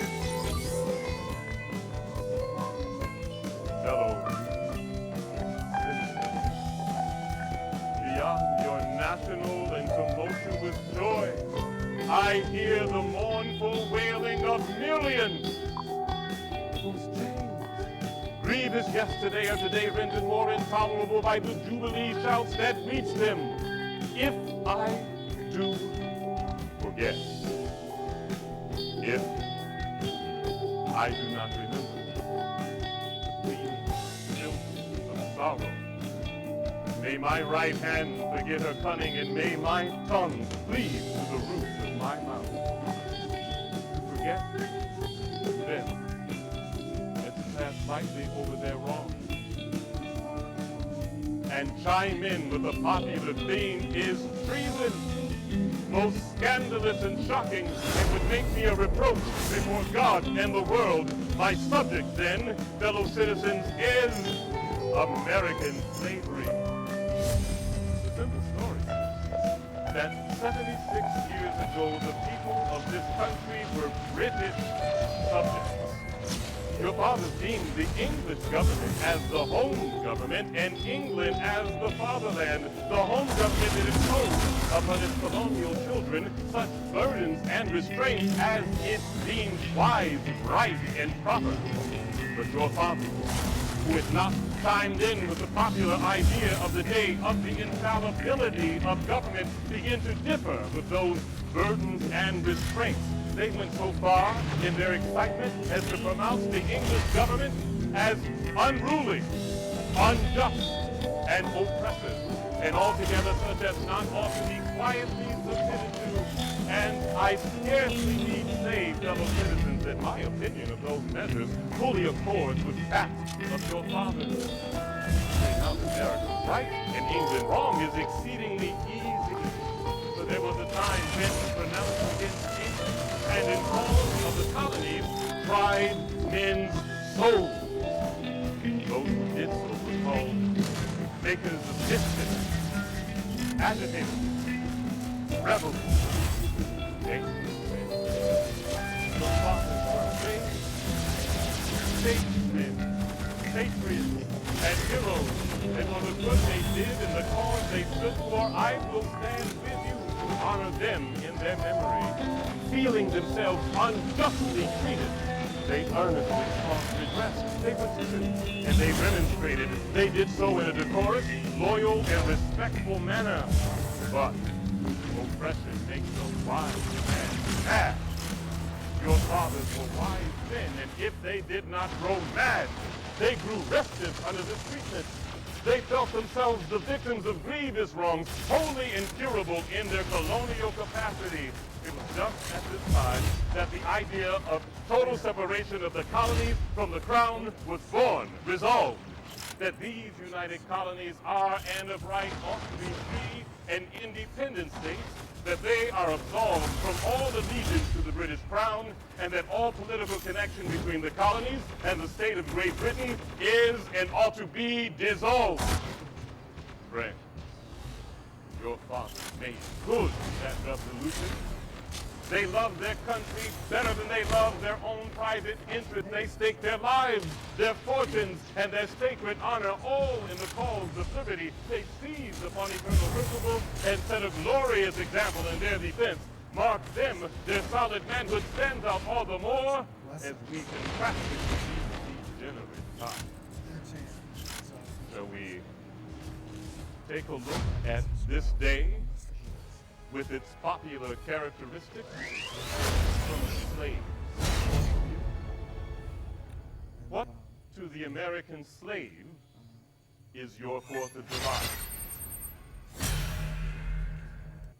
But he was like, I answer. he's like, let me not.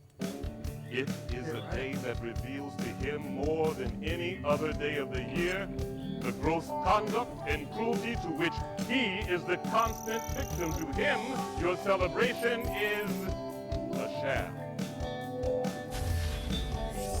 You know what is a swine cook?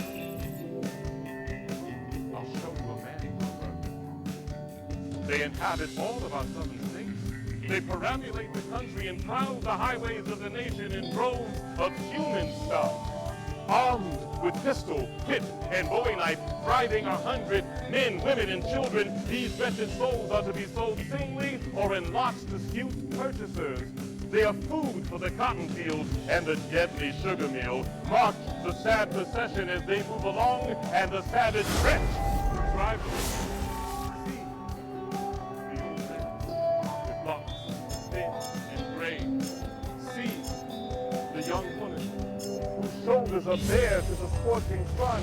Her briny tears fall on the brow of the babe in her arms.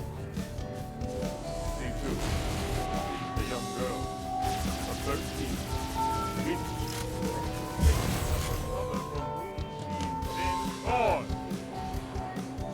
Mark the savage. Heat and sorrow nearly consumes their strength. Suddenly you hear a quick snap, like the discharge of a rifle. Like a rattle. Your ears are saluted with a scream that seems to have torn its way into the center of your soul. The crack the sound of a whip. The scream you heard was the mother with the babe in her arms. Her strength had faltered under the weight of the chain and the child, and the gash in her shoulder tells her to move on. Follow the procession to New Orleans. Attend an auction there. See men examine like horses. See the frames of women rudely and brutally exposed to the shocking gaze of American slave buyers. Tell me, citizens, where under the sun can you witness such a spectacle more fiendish and shocking? Yet this is but a glimpse of the American slave system as it exists in our society. But it's just this moment when I hear someone in my audience say, it is just at this time that you and your fellow abolitionists fail to make a favorable impression upon the public mind. If you would argue more and denounce less, if you would persuade more and rebuke less, your cause might be much more likely to succeed. But I submit we're on the way. What point in the anti-slavery creed would you have me argue? Am I to argue the point that the slave is a man? The point is conceded already. Nobody doubts it. Slaveholders themselves acknowledge it in the enactment of the laws of their government. They acknowledge it when they punish a slave for disobedience. There are 72 crimes in the state of Virginia which, if committed by a black man, may subject him to the punishment of death, while only 2 of those same crimes, if committed by a white man, may subject him to like punishment. What is this with the acknowledgement that the slave is a moral, intellectual, and responsible being? Southern statute books are filled with enactments teaching the slave under severe fines and penalties how to read and to write. When you can point to any such laws as it relates to peace concealed, then I will consent to argue the manhood of the slave, American. Your Republican politics, as well as Republicanism, is fragrantly you boast of your love for liberty, your high civilization, your pure Christianity, while all the while the whole political power of the nation conspires to hold in bondage 3 million of its countrymen. You celebrate fugitives from abroad, you honor them with banquets, you toast them, you salute them, you bless them, but of your own fugitives at home, you advertise, you hunt, arrest, shoot, and kill. You mourn fallen hungry. You make her wrong the subject of your poets, your orators, and your statesmen. But of the 10,000 wrongs committed against the American slave, you enforce the strictest silence and would deem him an enemy of the nation that would make their subject public discourse. You say that all men are created of one blood, and that all men everywhere should love one another, yet you notoriously hate those whose skin is not colored like your own. You proclaim before the world and before the world proclaim. We hold these truths to be self-evident that all men are created equal and have been endowed by their Creator with certain inalienable rights, and that of life, liberty, and the pursuit of happiness. Yes, hold in bondage, except upon happiness. Friends, the existence of slavery in this country, Republicanism, and your humanity of base pretense, your Christianity, a lie. It destroys your moral power abroad. It corrupts your politicians at home. It's the very foundation of religion. It makes your name a history and the Bible to a mocking earth.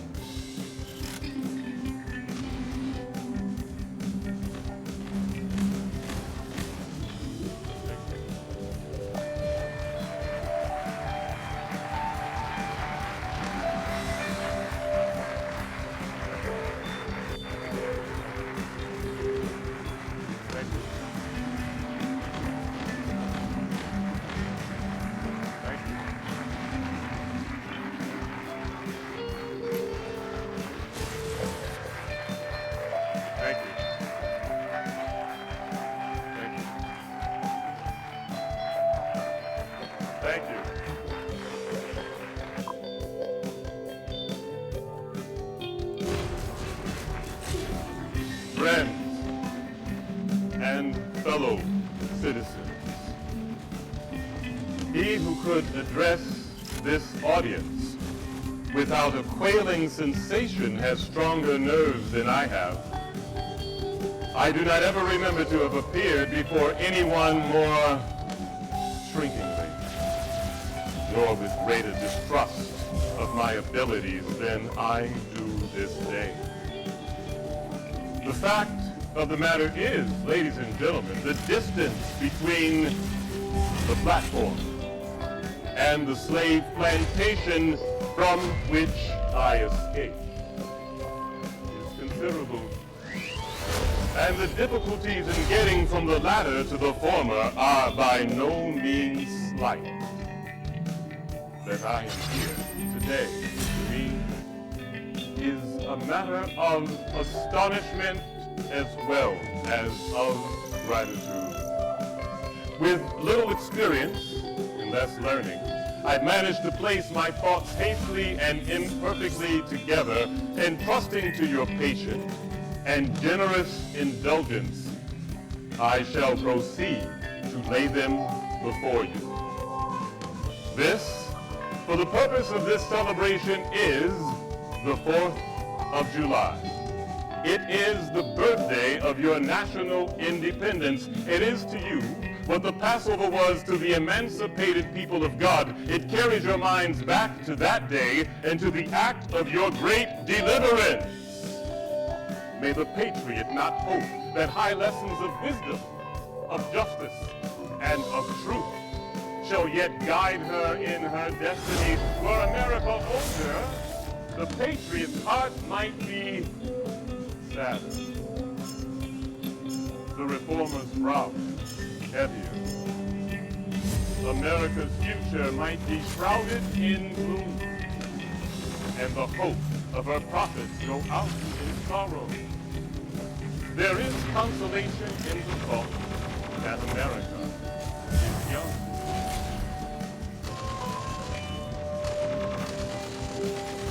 Fellow citizens, pardon me and allow me to ask, why am I called upon here to speak to you today? What have I, or anyone I represent, to do with your national independence? Are the great principles of political freedom and national justice embodied in that Declaration of Independence extended to us? Am I to possess the benefits and express devout gratitude resulting from the blessing of independence to us. Would to God, for both your sake and ours. An affirmative answer would prove me to return to the question, then would my labor be light and my burden easy and delightful. For who would not lend his voice to the hallelujahs of a nation's jubilee when the chains of servitude had been torn from its limbs? But that's not the state of the case. I say with a sad sense of disparity between us, I am not included within the tale of your glorious anniversary. Your high independence only reveals the immeasurable distance between us. The rich inheritance of life, liberty, and the pursuit of happiness bequeathed by your forefathers is shared by you, not me. The sunlight that brought life and health to you brought strife and death to me. This force mine is yours, not ours. They rejoice. We must mourn. And to drag a man in fetters and the grand illuminated temple of liberty and call upon him to join you in joyous anthems is inhuman mockery and sacrilegious irony. Do you intend to mock me, fellow citizens, by calling me here to speak to you today by the rivers of Babylon? Yea, we sat down. Yea, we met. We sung our hearts on the willows and we scared. For they who led us away captive required of us a song. And they who wasted us required of us for saying, sing that song of Zion. But how should we sing the Lord's song in a strange land? Oh, Jerusalem, if I forget thee, may my right hand forget her cutting, and if I do not remember thee, may my tongue cleave to the roof of my mouth. Fellow, beyond your national and tumultuous joy, I hear the mournful wailing of millions whose chains, grievous yesterday or today, rendered more intolerable by the jubilee shouts that reach them.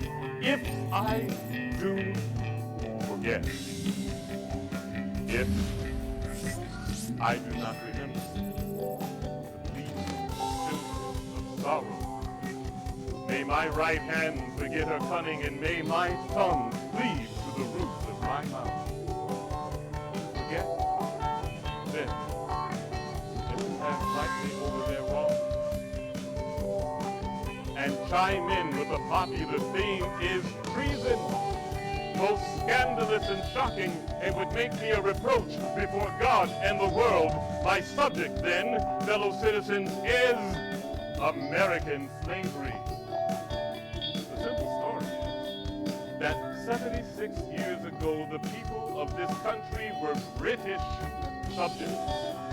Your father sees the English government as the home government and England as the fatherland. The home government that imposed upon its colonial children such burdens and restraints as it deemed wise, right, and proper. But your fathers, who had not chimed in with the popular idea of the day of the infallibility of government, began to differ with those burdens and restraints. They went so far in their excitement as to pronounce the English government as unruly, unjust, and oppressive, and altogether such as not ought to be quietly submitted to. And I scarcely need say, fellow citizens, that my opinion of those measures fully accords with that of your fathers. Say now that America right and England wrong is exceedingly easy. So there was a time when to pronounce against England and in cause of the colonies tried men's souls. Those who did so were called makers of mischief, agitators, rebels, gangsters. Your fathers were great statesmen, patriots, and heroes. And for the good they did and the cause they stood for, I will stand with you to honor them in their memory. Feeling themselves unjustly treated, they earnestly sought redress. They petitioned and they remonstrated. They did so in a decorous, loyal, and respectful manner. But oppression makes a wise man mad. Your fathers were wise men, and if they did not grow mad, they grew restive under this treatment.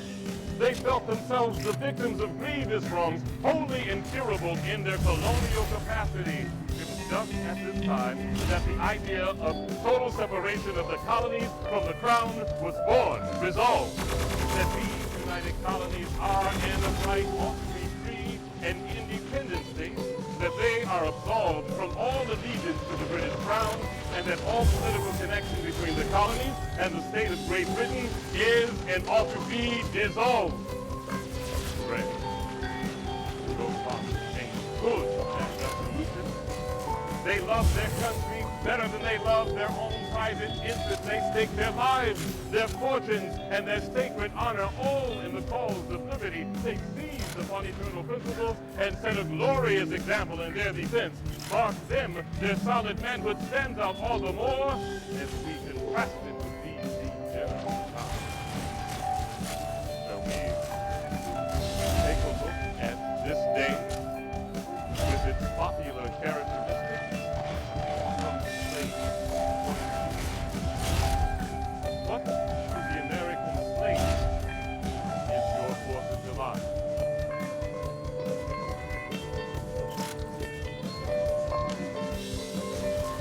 I answer. It is the day that reveals to him more than any other day of the year the gross conduct and cruelty to which he is the he likes constant that. victim. To him, your celebration is a Kitty. sham.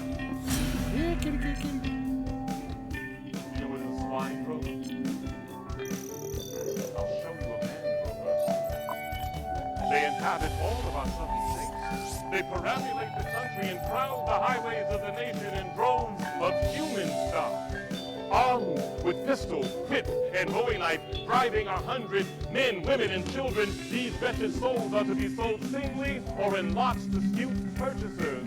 They are food for the cotton field and the deadly sugar mill. March the sad procession as they move along, and the savage wretch drives them.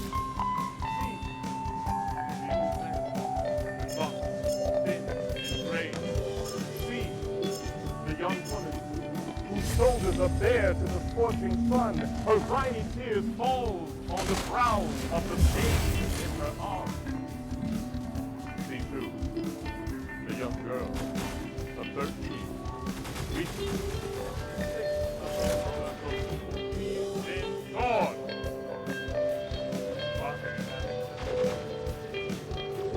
Each sorrow nearly consumes their strength. Suddenly you hear a quick snap, like the discharge of a rifle.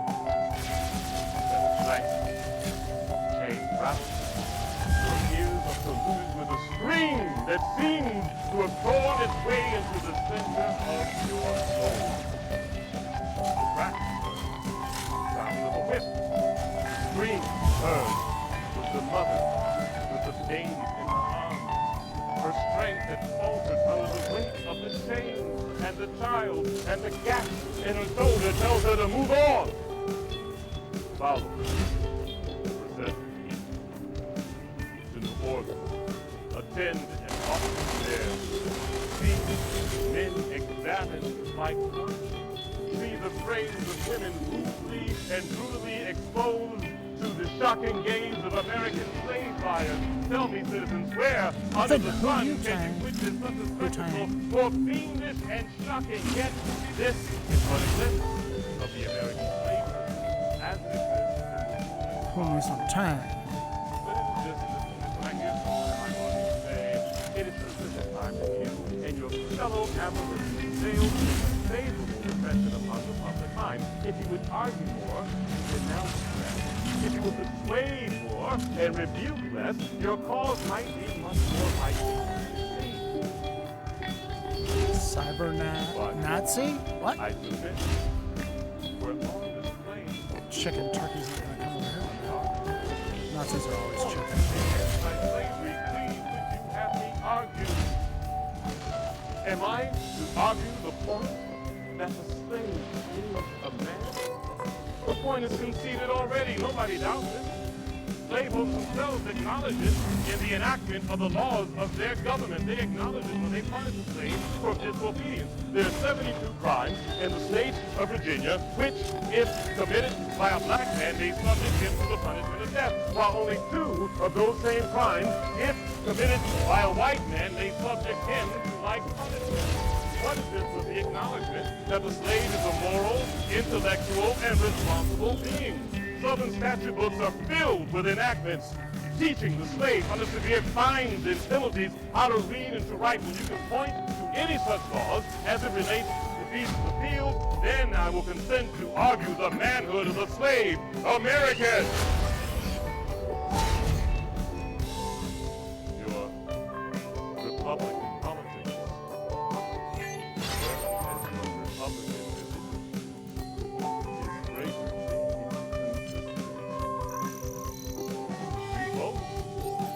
Your love for liberty, your high civilization, your pure Christianity, while all the while the whole political power of the nation conspires to hold in bondage 3 million of its countrymen. You celebrate fugitives from abroad, you honor them with banquets, you toast them, you salute them, you bless them, but of your own fugitives at home, you advertise, you hunt, arrest, shoot, and kill. You mourn fallen husband. You make her wrong. The subject of your poets, your orators, and your statesmen, but of the 10,000 wrongs committed against the American slave, you enforce the strictest silence and would deem him an enemy of the nation that would make their subject public discourse. Say that all men are created of one blood, and that all men everywhere should love one another, yet you notoriously hate those whose skin is not colored like your own. You proclaim before the world, and before the world proclaim, we hold these truths to be self-evident, that all men are created equal, and have been endowed by their Creator with certain inalienable rights, and that of life, liberty, and the pursuit of happiness. Yet, you hold in bondage part of the inhabitants of your country.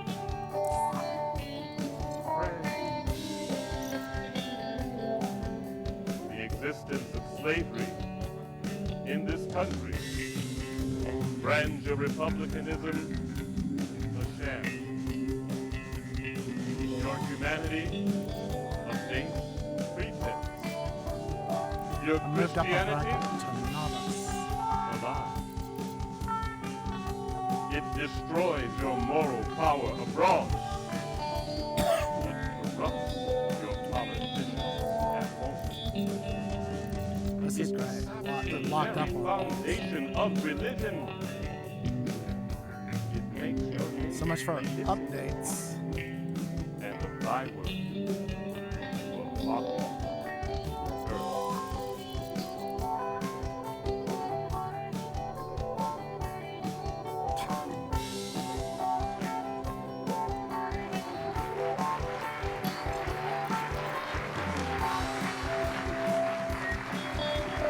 What am I gonna do? I gotta force quit the game. I was sitting here. I just want to tell you, the light was it's nice.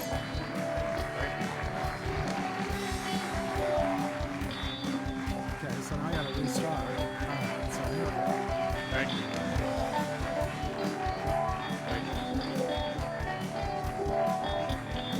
Thank you. Thank you.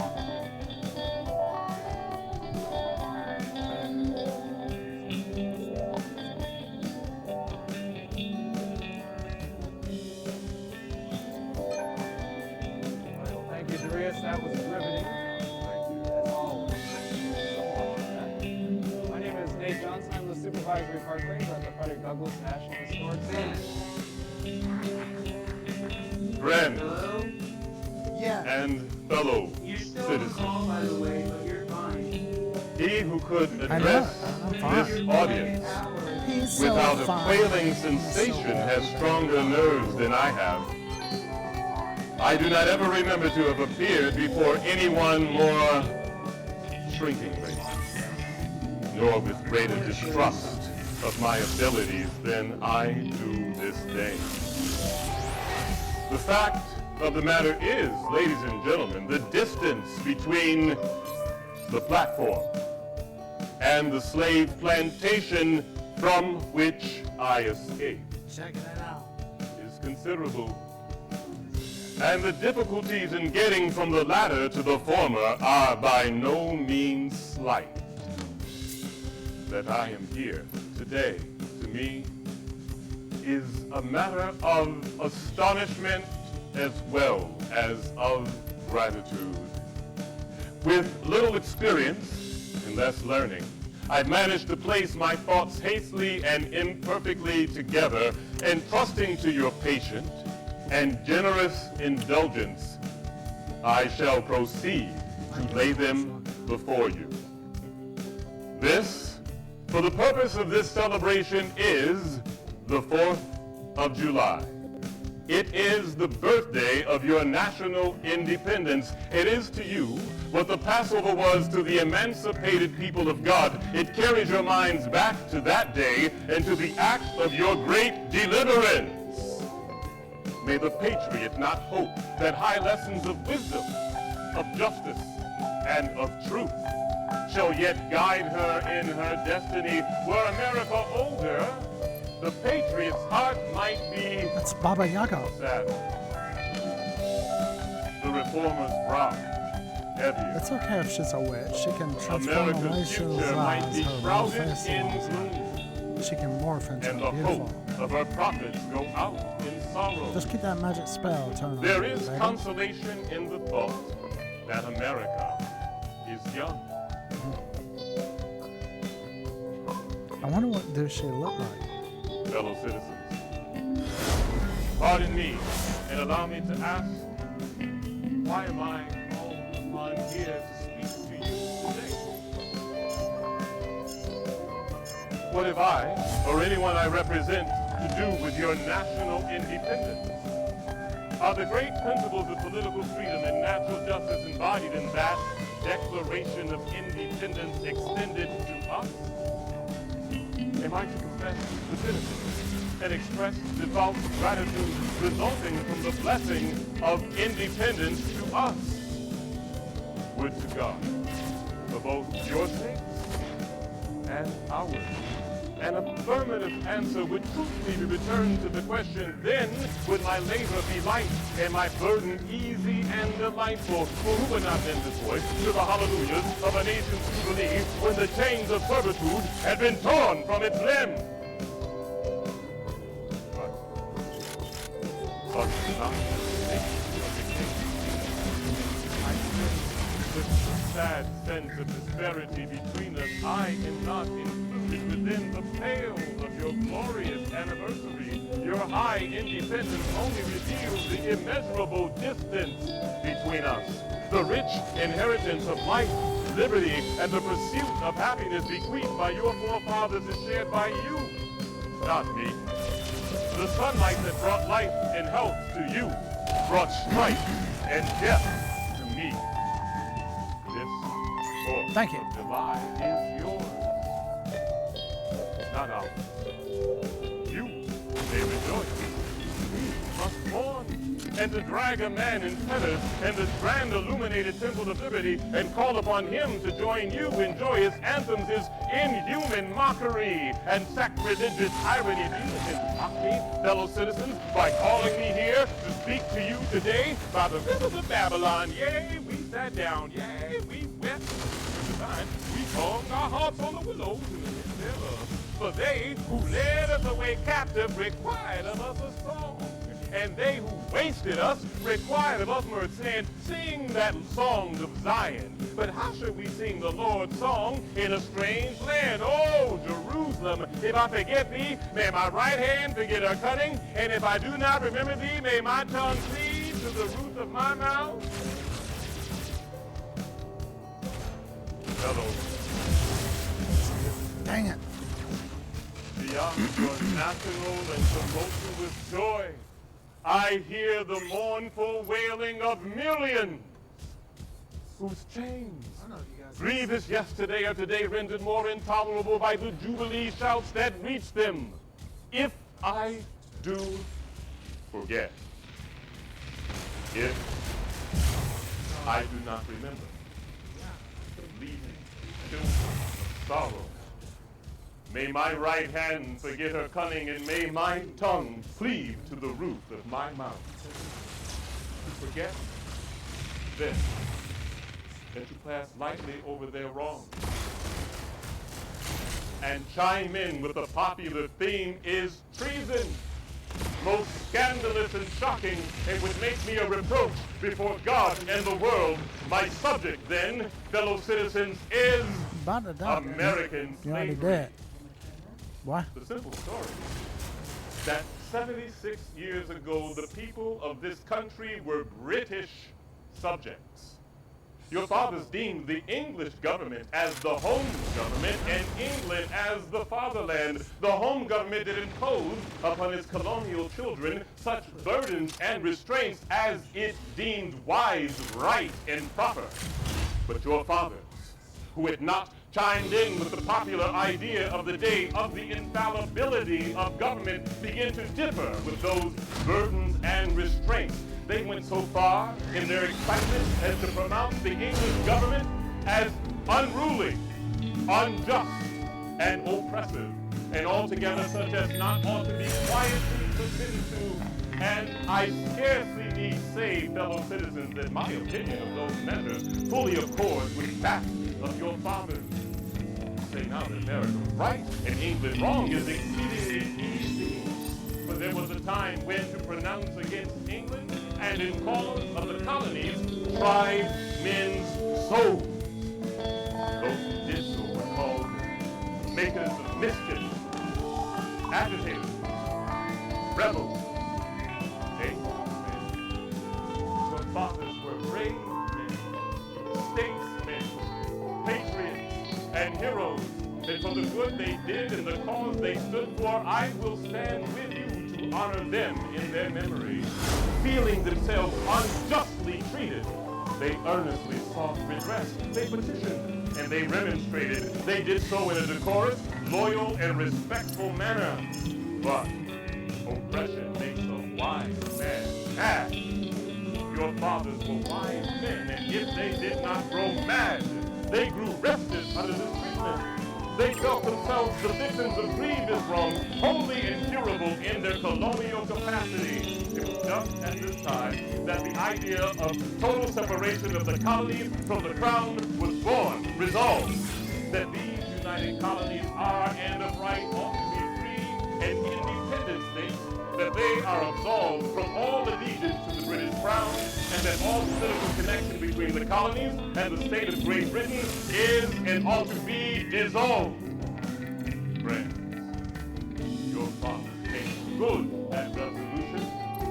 They loved their country better than they loved their own private interests. They staked their lives, their fortunes, and their sacred honor all in the cause of liberty. They seized upon eternal principles and set a glorious example in their defense. Mark them, their solid manhood stands out all the more as we can practice with these general times. So we take a look at this day with its popular characteristics from the slave point of view. What to the American slave is your 4th of July?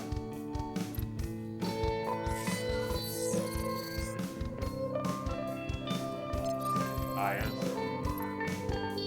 It is a day that reveals to him more than any other day of the year the gross conduct and cruelty to which he is the constant victim. To him, your celebration is a sham.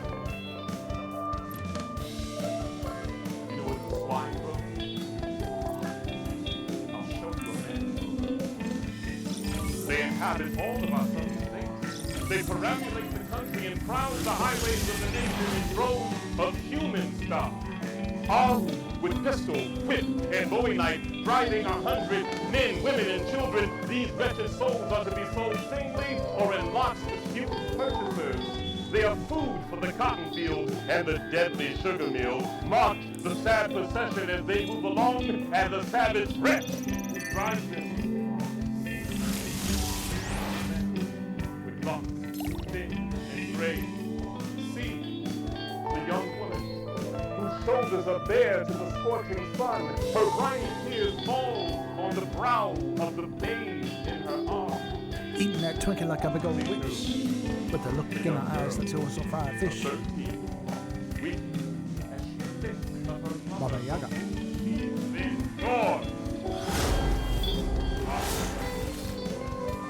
Ooh, you didn't change it. Sorrow nearly consumes their strength. Suddenly you hear a quick snap! Right. Like chain rattle. Your ears are saluted with a scream that seems to have torn its way into the center of your soul. The crack you heard, the sound of a whip. The scream you heard was the mother with the baby in her arms. Her strength had faltered under the weight of the chain, and the child, as a gap in her shoulder, tells her to move on. About Oh. Attend and often there. See men examine like see the frames of women rudely and brutally exposed to the shocking gaze of American slave buyers. Tell me, citizens, where under the sun can you witness such a spectacle more fiendish and shocking? Yet this is what a glimpse of the American. As we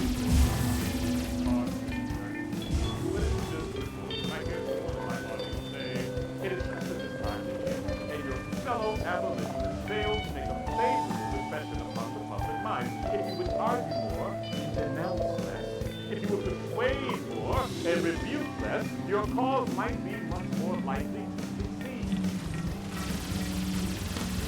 But I submit we're all the anti-slavery creed that you have been argued. Am I to argue the point that the slave is a man? The point is conceded already. Nobody doubts it.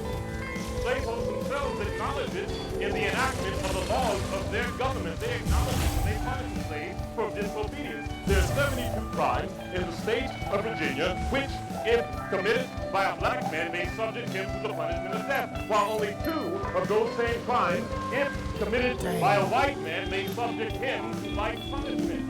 What is this but the acknowledgement that the slave is a moral, intellectual, and responsible being? Southern statute books are filled with enactments teaching the slave under severe fines and penalties how to read and to write. You can point to any such laws as it relates to being in the field, then I will consent to argue the manhood of the slave, American. Your Republican politics.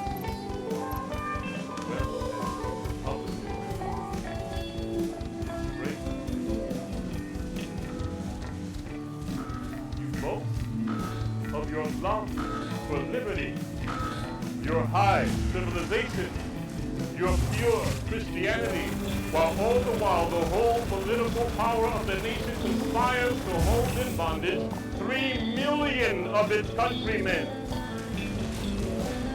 You celebrate fugitives from abroad, you honor them with banquets, you toast them, you salute them, you bless them, but of your own fugitives at home, you advertise, you hunt, arrest, shoot, and kill. You mourn, you make her the subject of your poets, your orators, and your statesmen, but of the 10,000 wrongs committed against the American slave, you enforce the strictest silence.